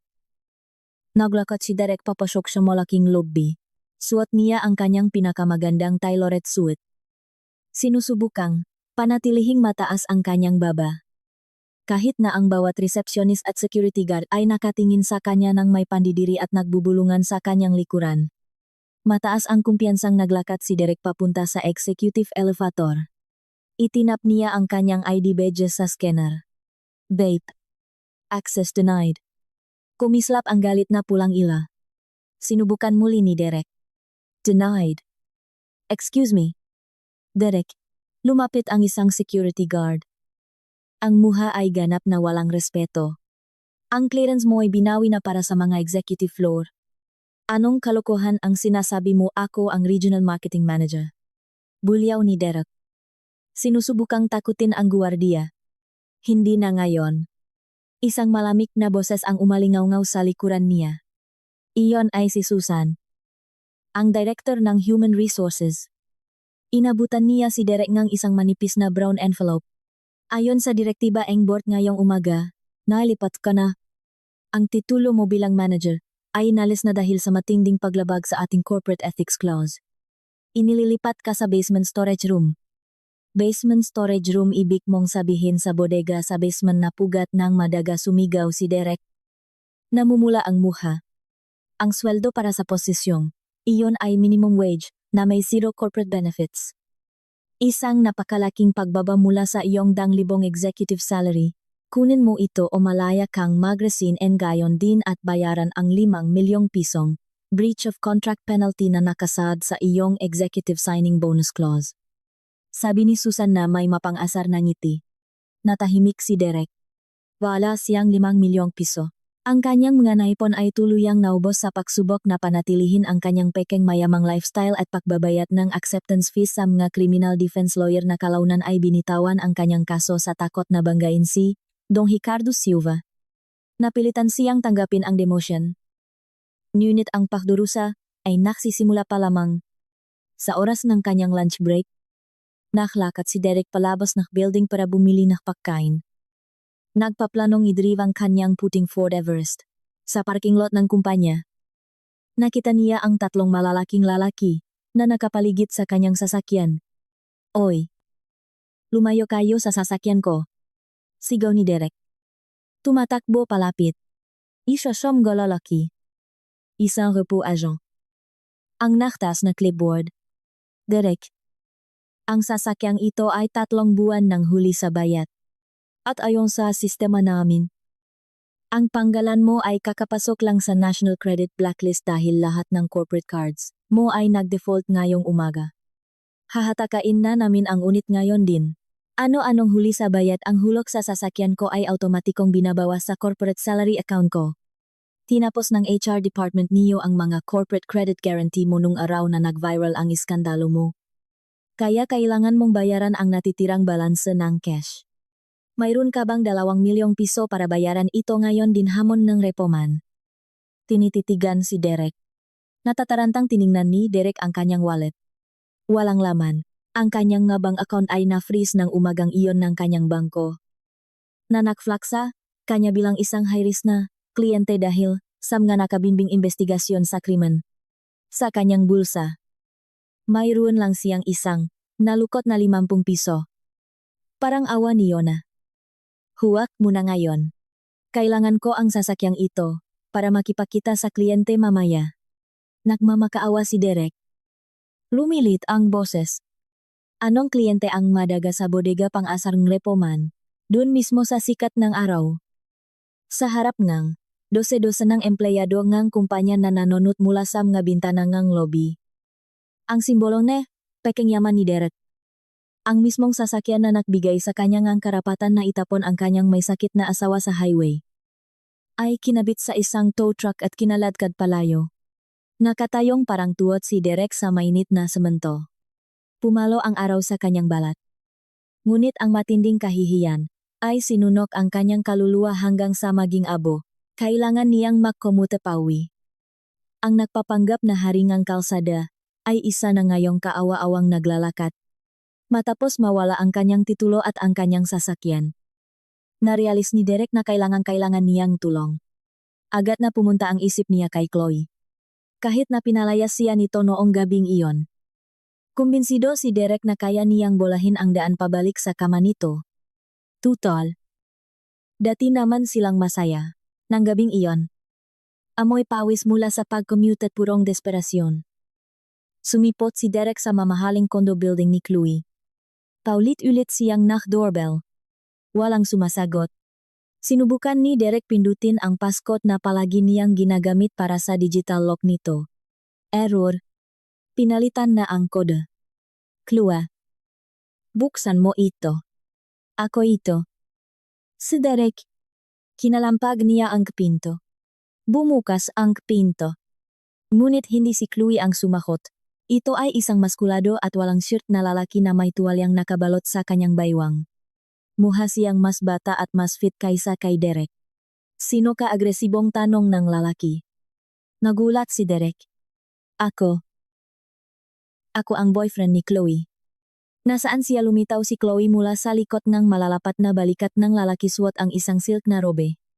Nang makita si Derek na mukhang gusgusin. Malakit. At stress na stress. Ang kanyang mukha ay agad na napangiwi sa pandidiri. Anong ginagawa mo rito? Derek matalim na tanong ni Chloe. Chloe? Sino ang lalaking ito niloloko? Mo ba ako itinuro ni Derek ang isang nanginginig na daliri sa lalaki? Nagpakawala si Chloe ng isang malakas at mapang-asar na tawa. Niloloko Derek. Gumising ka sa katotohanan. Hindi naging tayo ng opisyal. Nag-enjoy lang tayo habang may praka. At ngayon, wala ka ng kwenta kundi pabigat. Hindi ako, lulubog kasama, engge lumulubog mong barko. Isinakripisyo ko ang lahat para sa iyo. Iniwan ko si Maya para sa iyo. Iyan ang nagpapatunay kung gaano ka katanga. Malupit na putol ni Chloe sa kanya. Nabalitaan kong nahatak ang sasakyan mo ngayon. Nabalitaan kong nakakahon ka nga file sa basement. Derek. Kailangan ko ng lalaking kayang magbayad ng maintenance fee sa kondo na ito. Hindi isang charity case na nahahanap ngang sofa na matutulugan. Isa ka lang mukhang pra. Minuras siya ni Derek. Oh. At alam mo iyan mula pa noong unang araw. Gusto mong ipakmalaki ang pera mo. Ngayon wala na ang pera mo. Kaya wala na rin ang pagmamahal ko sa iyo. Simpleng math. Di ba inihagis ni Chloe ang kanyang buhok sa kanyang balikat? Nga pala. Makilala mo si Chad. Isa siyang vice president sa isang tech company sa kabilang kanto. Naumameho siyang Range Rover. Hindi isang inutang na Ford Everest. Bye. Derek. Huwag ka nang babalik kundi ipapapulis ka ni Chad. Log. Sumara ang mabigat na kahoy na pinto mismong sa mukha ni Derek. Tinitigan ni Derek ang pinto ng may patay na mga mata. Bumigay ang kanyang makuhot. Tumaustos siya pababa sa pader at umupo sa sahig ni Ke Pasilyo. Nadurok ang kanyang puso sa 1,000,000 piraso. Hindi dahil mahal talaga niya si Chloe, kundi dahil ang kanyang napakalaking ego ay kakatapak-tapak lang sa putik. Bigla niyang naalala si Maya. Si Maya, na palaging bumabati sa kanya sa pinto na may mainit na kape at minamasahe ang kanyang mabalikat pagkatapos ang mahabang araw ang trabaho. Si Maya, na hindi kailanman humingi ng designer na bag. Si Maya, na tumanggap sa kanyang maliit na sweldo noong bago pa lang silang kasal at hindi kailanman nagreklamo. Maya, bulong ni Derek sa walang laman na pasilyo. Nagsimulang tumulo ang makaluhan ng matinding pagsisisi. Ngunit ang pagsisising iyon ay huli na ang lahat. Ngayon siya ay ganap na nag-isa. Walang asawa. Walang kabit. Walang pera. Walang sasakyan. Tanging bundok ngang utang at ang paparating na aninoong selda sa kulungan. 1 linggo ang lumipas. Nag-host ang Silva Group of Companies ng kanilang ika-50 anibersaryo na gala dinner sa Grand Ballroom ng isang 5-star hotel sa Makati. Ito ang social event ng taon. Tinaluhan mga senador, artista, at mga international na negosyante. Lahat ng empleyado ng kumpanya ay inatasan na dumalo upang tumulong na patakbuhin ang malaking event. Si Derek, na ngayon ay technical na isang basement clerk, ay inatasan sa pinakamababang posibleng gawain. Backup na busboy para sa catering team, na inilaan upang magtago sa likod at maglinis ng mga maruruming pinggan. Ngunit dahil kulang sila sa tao noong cocktail hour, pinilit ang catering director si Derek na lumabas sa floor hawak ang isang tray ng mga basong champagne. Isuot mo itong vest at tigilan mo ang pagrereklamo. Pulyo ng catering director. Ibinabato ang isang murang waiters fest kay Derek. Pinigilan ni Derek ang maluha. Kailangan niyang magsilbi nga inumin sa mataong dati niyang kapantay at maging sa mataong dati ay nasa ilalim niya. Naglakat siya sa marangyang ballroom nang nakayuko ang ulo. Bitbit ang silver na tray. Nagdarasal sa Diyos na walang makakilala sa kanya. Biglang dumilim ang mailaw sa ballroom. Isang malaking spotlight ang tumama sa malaking marmol na hagdanan sa gitna ng silid. Umalingaw-ngaw ang boses ng host sa mga speaker. Nga binibini at Gino. Mangyari po lamang na salubungin natin ang Chief Executive Officer ng Silva Group of Companies, si Don Ricardo Silva, na sinasamahan ng ating pinakabagong miyembro ng board at ang nag-iisang tagapagmana ng Impryong Silva, si Miss Clara Silva. Nagsimulang tumuktok ang isang marangyang musika sa tuktog ng hagdanan. Lumitaw si Clara. Napatigil ang paginggan ni Derek. Nanginik ang tray sa kanyang nga kamay nang napakalakas na nakaumpugan ang nga basong champagne. Mukhang isang ganap na diyosa si Clara. Nakasuot siyang isang malalim na maroon na velvet evening gown na perpektong yumayakap sa kanyang katawan. Nagpapalabas ng aura ng matinding husay at klase. Ang kanyang buhok ay nakastyle sa isang modernong abdo. Pinalamutian ng mga tunay na diamante na kumikinang sa ilalim ng spotlight. Ang kanyang makeup ay simple ngunit matapang. Naglalabas ng isang nakakatakot na kapangyarihan. Walang bakas ng basak at nakayukong si Maya. Naglakat pababang hagdan si Clara na mataas ang baba. Hawak ang braso ang kanyang ama. Bawat hakbang na gawin niya ay naguutos ng ganap na respeto. Sumabog sa malakas na palakpakan ang buong ballroom. Ang mga flash ng kamera ay parang mga strobe light. Nakatayong paralisado, si Derek sa madilim na sulok, nag-silid sa tabi ng isang pandekorasyong basurahan. Pakiramdam niya ay isa siyang maruming dagan na nakatingala sa isang reyna. Ang distansya sa pagitan nila ay hindi na lang ang pisikal na distansya sa buong ballroom.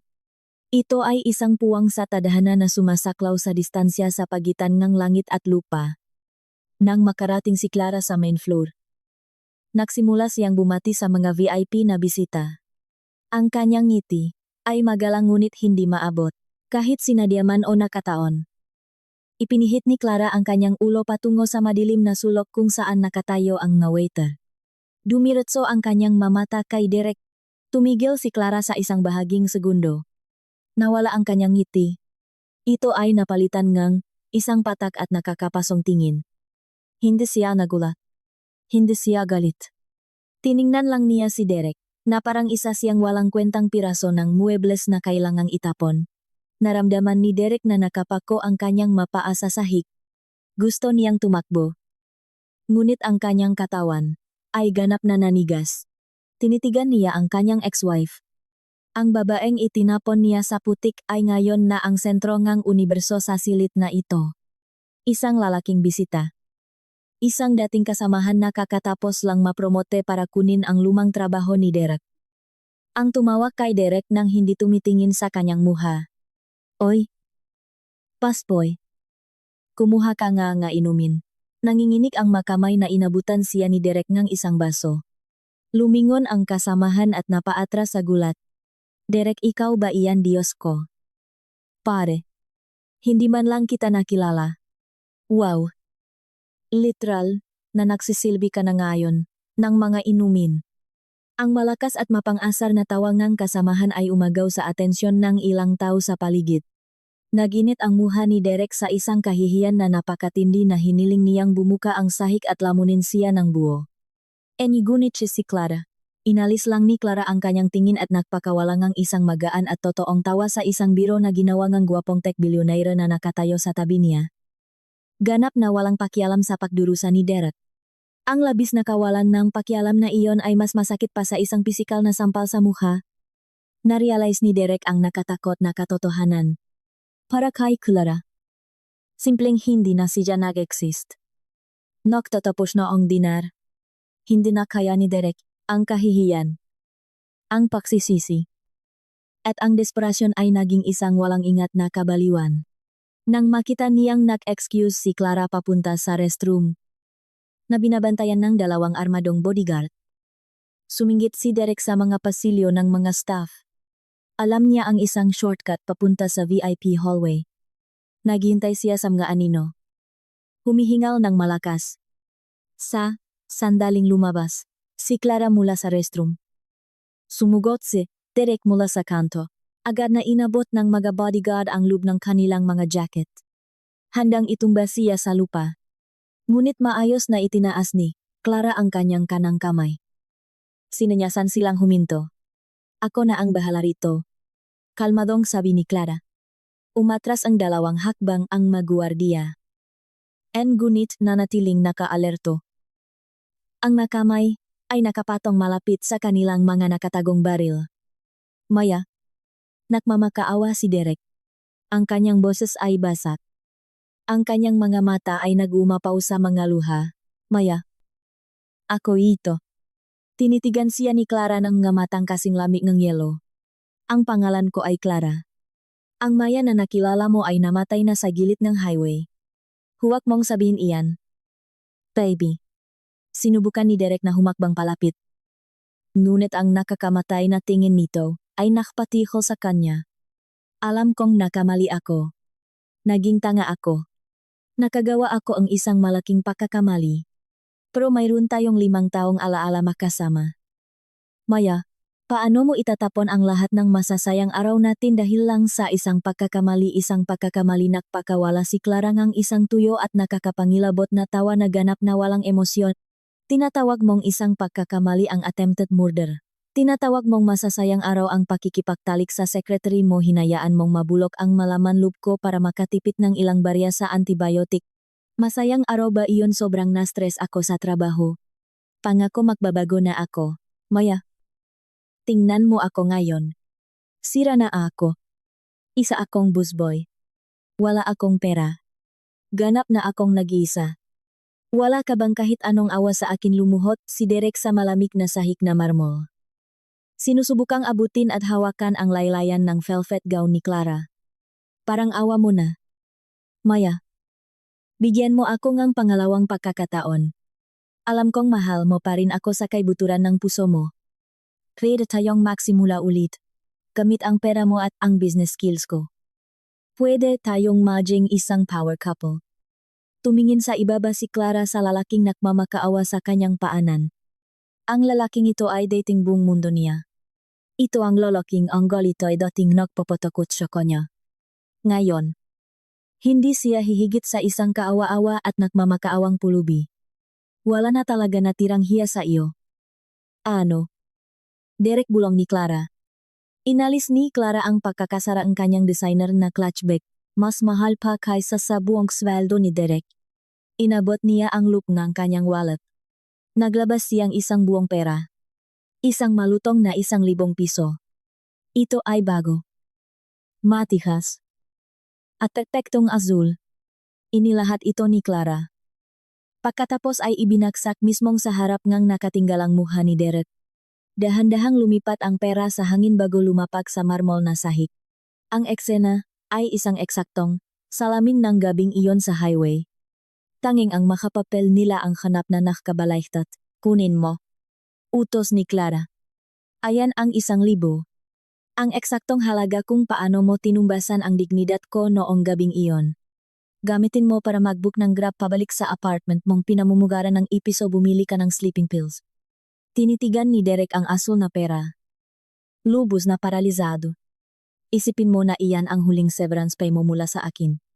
Patuloy, ni Clara. Ang kanyang boses ay tumatagos hanggang buto. Bukas ang umaga. Ihahay ng legal team ko ang mga papeles para sa annulment at isang kasong sibil para sa 100 milyong piso. Para sa medical damages at severe emotional distress. Kung hindi mo kayang bayaran. Masanay ka na sa ideya na mabulok sa bilibit hanggang sa maging matanda ka na. Maya.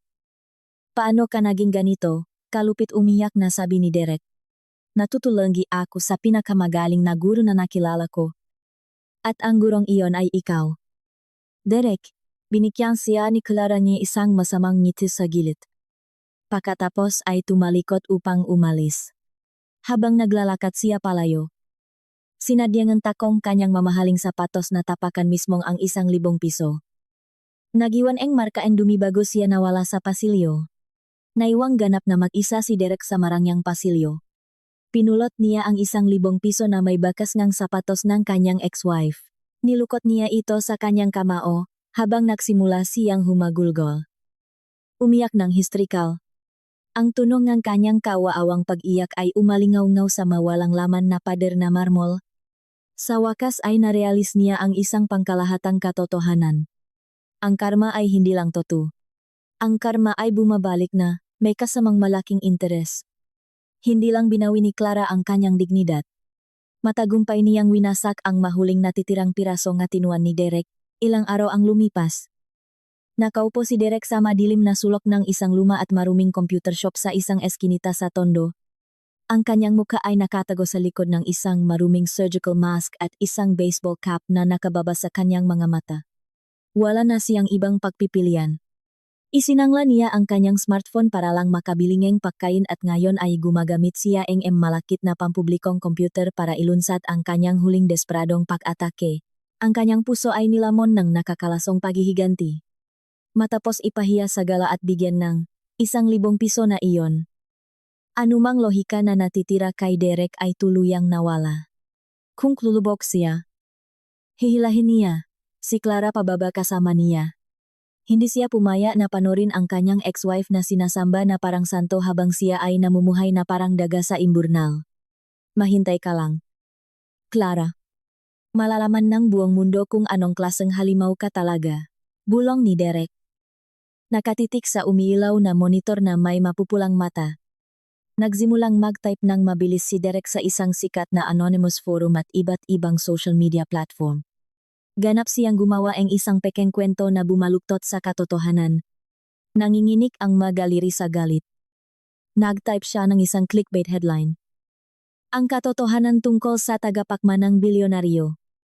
Ang nakakadiring asawa na nagtaksil sa kanyang asawa. Sa post, siniraan ni Derek si Clara ng walang awa. Isinulat niya na nahiwalay sila dahil ito ay isang talamak na manloloko. Inangkin niya na ang sakit nito ay hindi mula sa operasyon, kundi isang malalang sakit na nakukuha sa pakikipagtalik dahil sa pakikipagsiping kung kani-kanino. Sinabi niya na ito ang nagdemand na pababain sa highway para makipakita sa isa sa mga kalaguyo nito. Ipininta ni Derek ang kanyang sarili bilang ang pinakakawawang biktima. Isang mapagmahal na asawa na sinira ngang walang awang kapangyarihan ng bilyon-bilyong pera ng Silva Group. Submit. Diniinan ni Derek ang enter key. Sa loob ng ilang oras, nagsimulang makakuha na pansin ang post. Ang mga internet troll at ang mga taong gali sa mga sobrang yaman ay mabilis na kumagat sa pa. Nag-iwan mga masasamang komento tungkol kay Clara. Ngumiti ng sadista si Derek sa likod ng kanyang mask. Nakaramdam siya niya panalo. Naniniwala siyang matagumpay niyang namanipula ang husgado ng publiko. Ngunit nakalimutan niya kung sino eksakto ang kinakalaban niya. Nakalimutan niyang kinakalaban niya si Clara Silva. Isang babaeng suportado ngayon ng pinakamalupit na PR crisis team at legal department sa bansa. Sa kanyang penthouse office sa Silva headquarters, kalmadong nakaupo si Clara sa kanyang leather executive chair, sa kabilang dulong desk. Ipinapakita sa kanya ang kanyang asistan na si Mark ang isang iPad na nagpapakita ang viral na paninirang puri na post ni Derek. Miss Clara. Natuntun ang ating cybersecurity team ang lokasyon ng computer and nagto post. Tumuturo ito pabalik sa isang pampublikong computer shop sa Tondo. Mayroon tayong 100% kumpirmasyon na ang gumagamit ay si Derek. Ulat ni Mark. Kailangan na ba nating kontakin ang mga autoridad para sa cyber defamation at libel? Dahan-dahang humigop si Clara ng kanyang saa. Ang kanyang mukha ay nagpapakita ang zero na galit. Tanging isang malalim at matinding awa. Ang pagsasampay ni kaso ay sigurado na. Mark? Pero bago nating gawin niyan, karapatan ng publiko na makita ang aktual na katotohanan. Gusto ni Derek na maglaro na apoy sa internet. Sunugin natin ang buong buhay niya hanggang sa maging abo. Malamig na sabi ni Clara. Ilabas ang video. Utos niya, ang video na tinutukoy niya ay ang footage mula sa dashcam sa loop ang Fort Everest ni Derek. Ang kamera ay nakapag-record ng parehong napakalinaw na video ng loop ng sasakyan at mataas na kalidad na audio. Nakuhang legal team ni Clara ang meto na hinata nga repomen ng Ito ay isang napakagaling na estratehikong hakbang na masyadong tanga si Derek para asahan. Nang hapong iyon, ang nga opisyal na corporate account ng Silva Group kasama ang ilang malalaking news outlet ay sabay-sabay na naglabas ng isang 3 minutong video na pinamagatang ang katotohanan sa kilometro 45. Ipinakita ng video ang madilim na highway na nailawan ng mga headlight. Ngunit ang audio ay nagsabi na buong malakim na kwento. Malinaw at marahas na umalingaw-ngaw ang boses ni Derek. Bumaba ka. Masusuka na ako sa amoy ng katawan mo. Ayan ang 1,000. Mag-book kang grabo bumili kang gamot. Wala akong pakialam. Huwag kang babalik hanggat hindi nawawala ang amoy na iyan. Sinundan ito nakakadurog pusong at naghihingalong pagiyak ni Maya. Nagmamakaawangang awa dahil siya ay nasa matinding sakit. Pagkatapos ay ang malakas na pagbagsak ng pinto ng sasakyan at sa huli ay ang ugong ng makina habang humaharurot ang sasakyan palayo. Iniiwan ang isang nahihingalong babae sa Baguio. Sinirang video ang internet sa lubong ilang minuto. Hindi lang ito nag-viral. Ito ang naging numero 1 trending topic sa bawat solong social media platform sa bansa. Si Derek, na nakaupo pa rin sa computer shop, ay tuwang-tuwang nag-refresh ng kanyang browser page. Inaasahang makakita ang higit pang galit na nakadirekta kay Clara. Ngunit ang natakpuan niya sa halip ay isang napakalaking tsunaming galit ng publiko na direktang nakatutok sa kanya. Ang comment section sa kanyang pagkang-post ay nawasak ng purong-put. Anong klaseng baliw na asawa ang gumagawa nito? Tinatawag ang may sakit na asawa na nabubulok na bangkay. Iyan ang boses ng isang literal na demonyo. Hindi isang tao. Kung sino man ang nagpost ng anonymous na kasinungalingang ito ay malinaw na ang abusadong ex-husband na sumusubok na iligtas ang sarili niyang balat. Ipakulong ang baliw na ito. internet. Gawin niyo ang trabaho niyo. Hanapin niyo siya. Nanlaki ang mata ni Derek. Ang kanyang desperadong counterattack ay naging isang boomerang na pumugot sa sarili niyang ulo. Nawalan ngang kulay ang kanyang mukha. Narealize niya nakakatuklas lang niya ngang sarili niyang libingan ng 10 beses na mas malalim kaysa sa dati. Ang internet ay isang walang awang lugar. Ngunit ang totoong mundo ay magiging mas malupit para kay Derek. Ang dashcam video ay nangangahulugan na ang mukha, boses, at pagkakakilanlan ni Derek ay ganap na nabunyag sa publiko. Sa loob ng isang oras, natunton ng ma-internet sleuth kung saan eksakto kasalukuyang tumutuloy si Derek. Isang mura at lumang motel sa labas ng lungsod.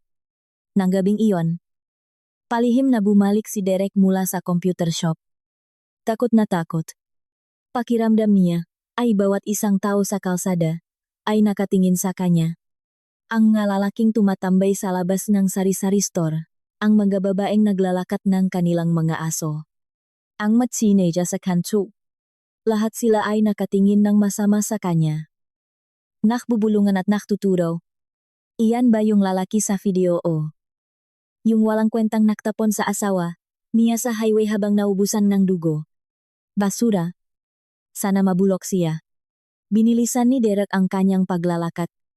Pinananatiling nakayuko ang kanyang ulo hanggat kaya niya. Sa wakas ay nakarating siya sa parking lot ng kanyang maruming motel. Ngunit ang kanyang murang maleta, at lahat ng kanyang nadamit, ay nakatapon na sa labas sa aspalto. Ang manager ng motel, si Aling Rosa, isang matapang at malaking babae na naninigarilyo, ay nakatayo sa harap ng kanyang pinto na nakapamaywang ang mga kamay. Muha siyang galit na galit. Aling Rosa, bakit nasa labas lahat ng gamit ko? Natatarantang tanong ni Derek. Lumayas ka sa property ko, sigaw ni Aling Rosa. Ang kanyang pause na boses ay umaling-ongo sa courtyard. Naumagaw sa atensyon ng ibang maumupa na lumabas upang manut. Hindi ko papayagang matulog sa bubong ko ang isang halimaw na ng abuso ang babae. Nagdadala ka ang malas. Pero nagbayad ako para sa buong linggo. Nakmamakaawa si Derek. Kunin mo ang marumi mong pera at umalis ka. Ibinato ni Aling Rosa ang isang dakot ng nalukot na pera mismong sa dibdib ni Derek. May anak akong babae. Nakakasuka sa tiyan ko na isiping mapupunta siya sa isang baliw na tulad mo. Maglakat ka na palayo bago ko ipakalatkat kasam galalaking ito. Ilang matitipuno at mukhang sangganong lalaki mula sa kanto ang nagsimulang humakbang palapit. Pinapatunok ang kanilang mga bukong daliri. Lahat sila ay nakapanot ng video.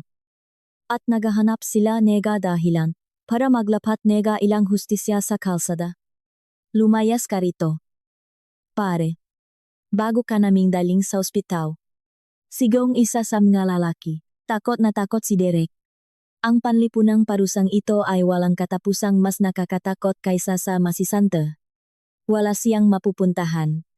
Walang hotel ang tatanggap sa kanya dahil ang kanyang mukha ay nakapaskil sa lahat ng balita. Wala sa kanyang madating kaibigan ang sumasagot sa kanyang matawag. Natatarantang isiniksik ni Derek ang kanyang madamit sa isang itim na garbage bag dahil sira ang zipper ng kanyang maleta. Tumakbo siya palayo ng kasing bilis ang kaya ang kanyang mabinti. Hinabol palabas ng lugar ng pangaasar at sumpang ng lokal. Nang gabing iyon, natulog si Derek sa likod ng isang basurahan. Sa isang eskinita gamit ang mga tinuping karton bilang kutson. Tumagos sa kanyang mabuto ang malamig na hangin gabi. Tumitik siya sa madilim at maulap na kalangitan. Naalala niya si Maya. May sakit at dumudugo. Inabandona sa malamig na ulan sa hilid ng highway. Kaya ganito pala ang pakiramdam. Bulong ni Derek. Tumutulo ang kanyang mga luha at binabasa ang maruming karton. Ganito pala ang pakiramdam na itapon na parang basura. Ang pisikal at mental na paghihirap na nararamdaman niya ngayon ay isang maliit na bahagi lamang ng tiniis ni Clara noong gabing iyon. Pinipilit siyang karma na matuto ang empatiya sa pinakamahirap na paraan na posible. Hindi naktakalang paktakbo ni Derek bilang isang puhante. Kinaumagahan. Habang sinusubukan niyang bumili niyang matigas na mamon gamit ang kanyang huling ilang piso sa isang convenience store sa gas station. Dalawang sasakyan ng pulis ang humarurot papasok sa parking lot. Kumikislap ang mga ilaw, at tumutunog ang mga sirena. Ang tunog ay nagpatigil sa puso ni Derek. 4 na naka-unipormeng pulis ang tumalon palabas. Isa sa kanila ay may hawak na waran. Nakpangit si Derek. Nangibabaw ang kanyang pagiging duwag. Ibinaksak niya ang mamon at tumakbo papunta sa eskinita sa likod ng gas station. Tumigil ka diyan o gagamit kami ng dahas. Sigaw ng isang pulis. Hindi nakinig si Derek. Sinubukan niyang umakyat sa isang chain link na bakot. Ngunit ang kanyang katawan, napinahina ang stress. Kawalan ang tulog. At gutom ay nagtaksil sa kanya. Isang bata at atletikong pulis ang madaling nakahuli sa kanyang bukong-bukong at hinila siya pababa. Bumaksak ng malakas si Derek. Nauna ang mukha sa isang maputik na tubig. Parang awan ni Yona. Officer. Parang awan ni Yona. Wala akong pinatay na tao. Sumigaw si Derek, habang ang kanyang mabraso ay sapilitang pinilipit sa likod ng kanyang likuran. Derek! Inaresto ka para sa felony domestic violence, reckless endangerment, na nagresulta sa severe bodily harm, at criminal cyberstalking at defamation. Maring pahayag ng umarestong pulis habang mahigpit na ikinakabit ang malamig na bakal na posas sa mga pulso ni Derek. Click! Ang tunog ng peglok ng posas ay ang huling pako sa kabaong ng kalayaan ni Derek. Isang grupo mga usisro sa gas station ang nagtipon-tipon na. Lahat ay nakalabas ang kanilang mga cellphone na nire-record ang pag-aresto. Wala ni isang tao ang naawa sa kanya. Sa katunayan, nahihiyawan pa sila. Iyan ang nararapat sa iyo. Balif. Ikulong siya at itapon ang susi. Huwag niyo siyang pagbibigyan. Officer. Kinalatkat patayo si Derek at itinulak sa likod ng sasakyan ng pulis. Nakasabit ang kanyang ulo sa lubos na pagkatalo. Ang kanyang muha ay puno ng putik. Ang kanyang madamit ay amoy pawis at basura. Nasa eksaktong parehong marumi at mabahong kondisyon siya na pinagtawanan niya sa kanyang asawa. Ang kabalintunaan ay ganap na perpekto. Sa likod ng sasakyan habang papunta sa presinto. Humagulgol si Derek nang walang kontrol. Hindi iyon mga luhang totoong pagsisisi. Iyon ay mga luhang purong takot. Alam niyang hindi naglalaro si Don Ricardo Silva. Mabubulok siya sa isang selda sa napakahabang panahon. Sinubukan niyang isipin ang numero ng telepono ng kanyang mamagulang. Ngunit naalala niya na mismong ang pamilya niya ay itinakwil siya sa publiko pagkatapos mag-viral ng video. Si Derek ay ganap at walang pag-asang nag-isa sa mundo. 3 buwan ang lumipas. Ang hangin sa loob ng maximum security compound sa Bilibid ay nakakasakal na malagim. Ang matataas na konkretong pader at alambreng may tinik ay nahihiwalay sa mga bilanggo mula sa labas ng mundo. Nakatiklop si Derek sa sulok ng isang masikip na selda na ibinabahagi niya sa 10 iba pang bilanggo. Ang kanyang ulo ay kinalbo. Nawalan siya nga 20 libra. Mukhang butod balat. Ang kanyang balat, na dati niyang maingat na inaalagaan, ay puno na ngayon ng kagat ng surot at mga pasa. Sa kulungan, si Derek ay nasa pinakamababang antas ng food chain. Ang ibang mabilanggo, kahit ang mga pinakamatitigas na kriminal, ay nakikimkim ngang matinding galit para sa mga lalaking ng abusong ng gababae. Si Derek ang punching bag ng selda. Pinilit siyang imasahe ang mapaang malider ng gang. Laphan ang kanilang maruruming damit sa inidoro. At kainin kung ano mang malamig na tirang pakain ang iniiwan nila. Nang hapong iyon, binuksan ng guardiya ang telebisyon na nakakabit sa pasilyo ng selda upang makapanot ng balita ang mga bilanggo. Ang malalalim na mata ni Derek ay nakatitik sa screen. Nagbabalita ng live mula sa isang grand ribbon cutting ceremony. Ay si Clara Silva. Muha siyang napakaliwanag. Pinuputol ni Clara ang ribbon upang opisyal na buksan ang Clara Foundation. Isang makabagong charity hospital na nakatuon sa pagbibigay ng libreng operasyon at top-tier na pag-alaga para sa mga mahihirap na babae. Umakyat si Clara sa podium. Ang kanyang boses ay malambot. Ngunit may taglay itong matinding kapangyarihan. Minsan na akong nasa pinakamababang puntong buhay. Alam ko kung ano ang pakiramdam na magdusa mula sa isang impeksyon na nagbabanta sa buhay ng walang akses sa tamang gamot. Alam ko ang naghihingalong sakit ng pagtatapon dahil may nag-isip na wala akong kwenta. Nagsalita si Clara sa mga kamera. Nagumapaw, ang maluha sa kanyang mamata. Ngunit ang kanyang ngiti ay nananatiling hindi matitinak. Itinayo ko ang foundation na ito upang matiyak na walang babae ang kailanman ay makakaranas ng aking pinagdaanan. Bawat babae ay nararapat sa karapatang gumaling. Karapatang sa dignidad. At karapatang pahalagahan. Ipinapan ang kamera upang ipakita ang malakas na palakpakan mula sa mga senador, mga profesional sa medisina, at publiko.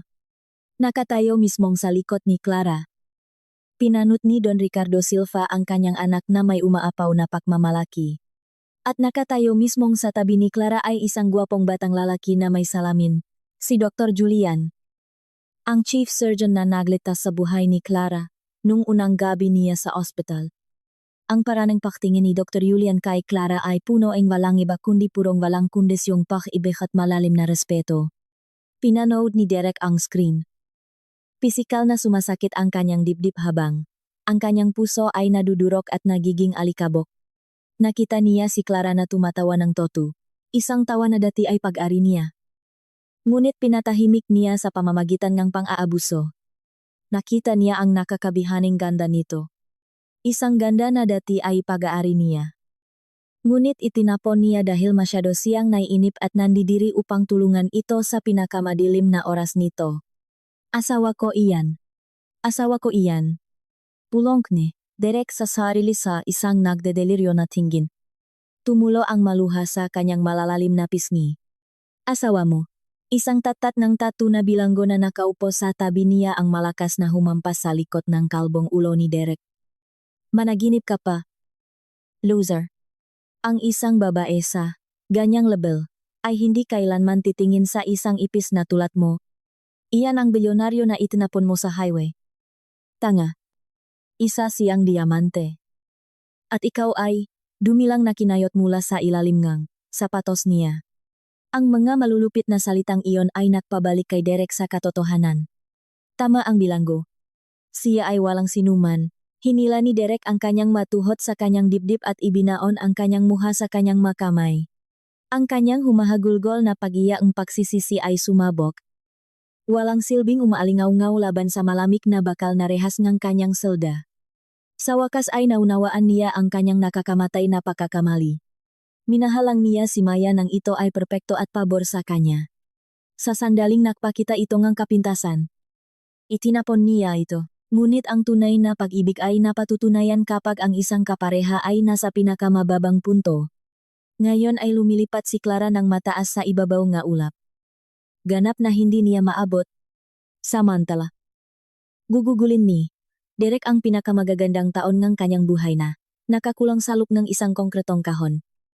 Walang hanggang minumulto, ngam anino, ng kanyang sariling napakalaking katangahan. 2 taon ang lumipas. Ito ay isang magandang umaga sa malalawak na hardin sa likod ng mansyon ng Maga Silva sa Forbes Park. Ang mainit na araw ng umaga ay perpektong nagpapaliwanag sa mga namumukatkad na sunflower. Nakatiklop si Clara sa isang eleganteng upuang bakal na nagbabasa ang nobela. Sa salamin na mesa sa tabi niya, ay may isang tasangang saa at isang florera nga bagong gupit na bulaklak na pumupuno. Sa hangin ng isang napakagandang matamis na halimuyak, ang buhay ni Clara ay ganap na gumaling. Ang negosyo ng kanyang ama ay umuunlad sa ilalim ng kanyang bagong estratehikong pamumuno. Matagumpay na nailigtas ng kanyang foundation ang dandang buhay ng mga babae sa buong bansa. Ang kanyang pangalan ay isa na ngayong pambansang simbolo ng katatagan at kapangyarihan ang kababaihan. Clara. Isang malambing na boses ang tumawag sa kanya. Lumingon si Clara. Naglalakad patungo sa kanya si Dr. Julian. May bitbit na trengang gabagong lutong cookies na siya mismo ang gumawa. Ang kanilang relasyon ay umusat ng dahan-dahan. Ngunit ito ay napakatibay. Si Julian ay ang eksaktong kapalitera ni Derek. Siya ay walang hanggan ang pasensya. Pinahahalagahan niya ang isip nito kaysa sa hitsura nito. At tinatrato niya ito ng pantay. Magpahinga ka muna sa trabaho. Gumit si Julian. Umuupo sa tapat niya. Pupunta pa rin tayo sa children's shelter ngayong hapon. Diba siyempre? Hinihintay tayo ngang nga bata. Masayang sagot ni Clara. Biglang tumunok ang telepono ni Clara sa mesa. Ito ay isang text message mula sa kanyang head lawyer. Si Mark, update. Si Derek ay nilipat na sa maximum security penitentiary matapos magsimula ng riot sa City Jail. Dinagdagan ng judge ng 5 taon ang kanyang sentensya. Opisyal ng kinuhang gobyerno ang lahat ng natitira niyang ari-arian para bayaran ang damages sa civil suit mo. Binasa ni Clara ang mensahe ng walang kahit anong emosyon. Dati. Ang pagbasa lang ng pangalan ni Derek ay magpapabilis sa tibok ng kanyang puso sa pag-alala o sakit. Ngayon, pakiramdam niya ay nagbabasa. Siyang weather report tungkol sa bagyo, sa isang lungsod na hindi naman niya tinitirhan. Wala itong kahit anong epekto sa kanyang magandang araw. Pinindot niya ang delete. Binura niya ang mensahe ng may eksaktong parehong kadalian kung paano niya binura si Derek sa kanyang pagkatao. Masamang balita, tanong ni Julian. Napansin ang paglapag niya sa telepono ng nakataob. Umiling si Clara. Itinutulak ang telepono palayo. Huminga siya ng malalim. Nilalanghap ang amoy ng sariwang bulaklak. Ang mainit na cookies. At ang sariwa.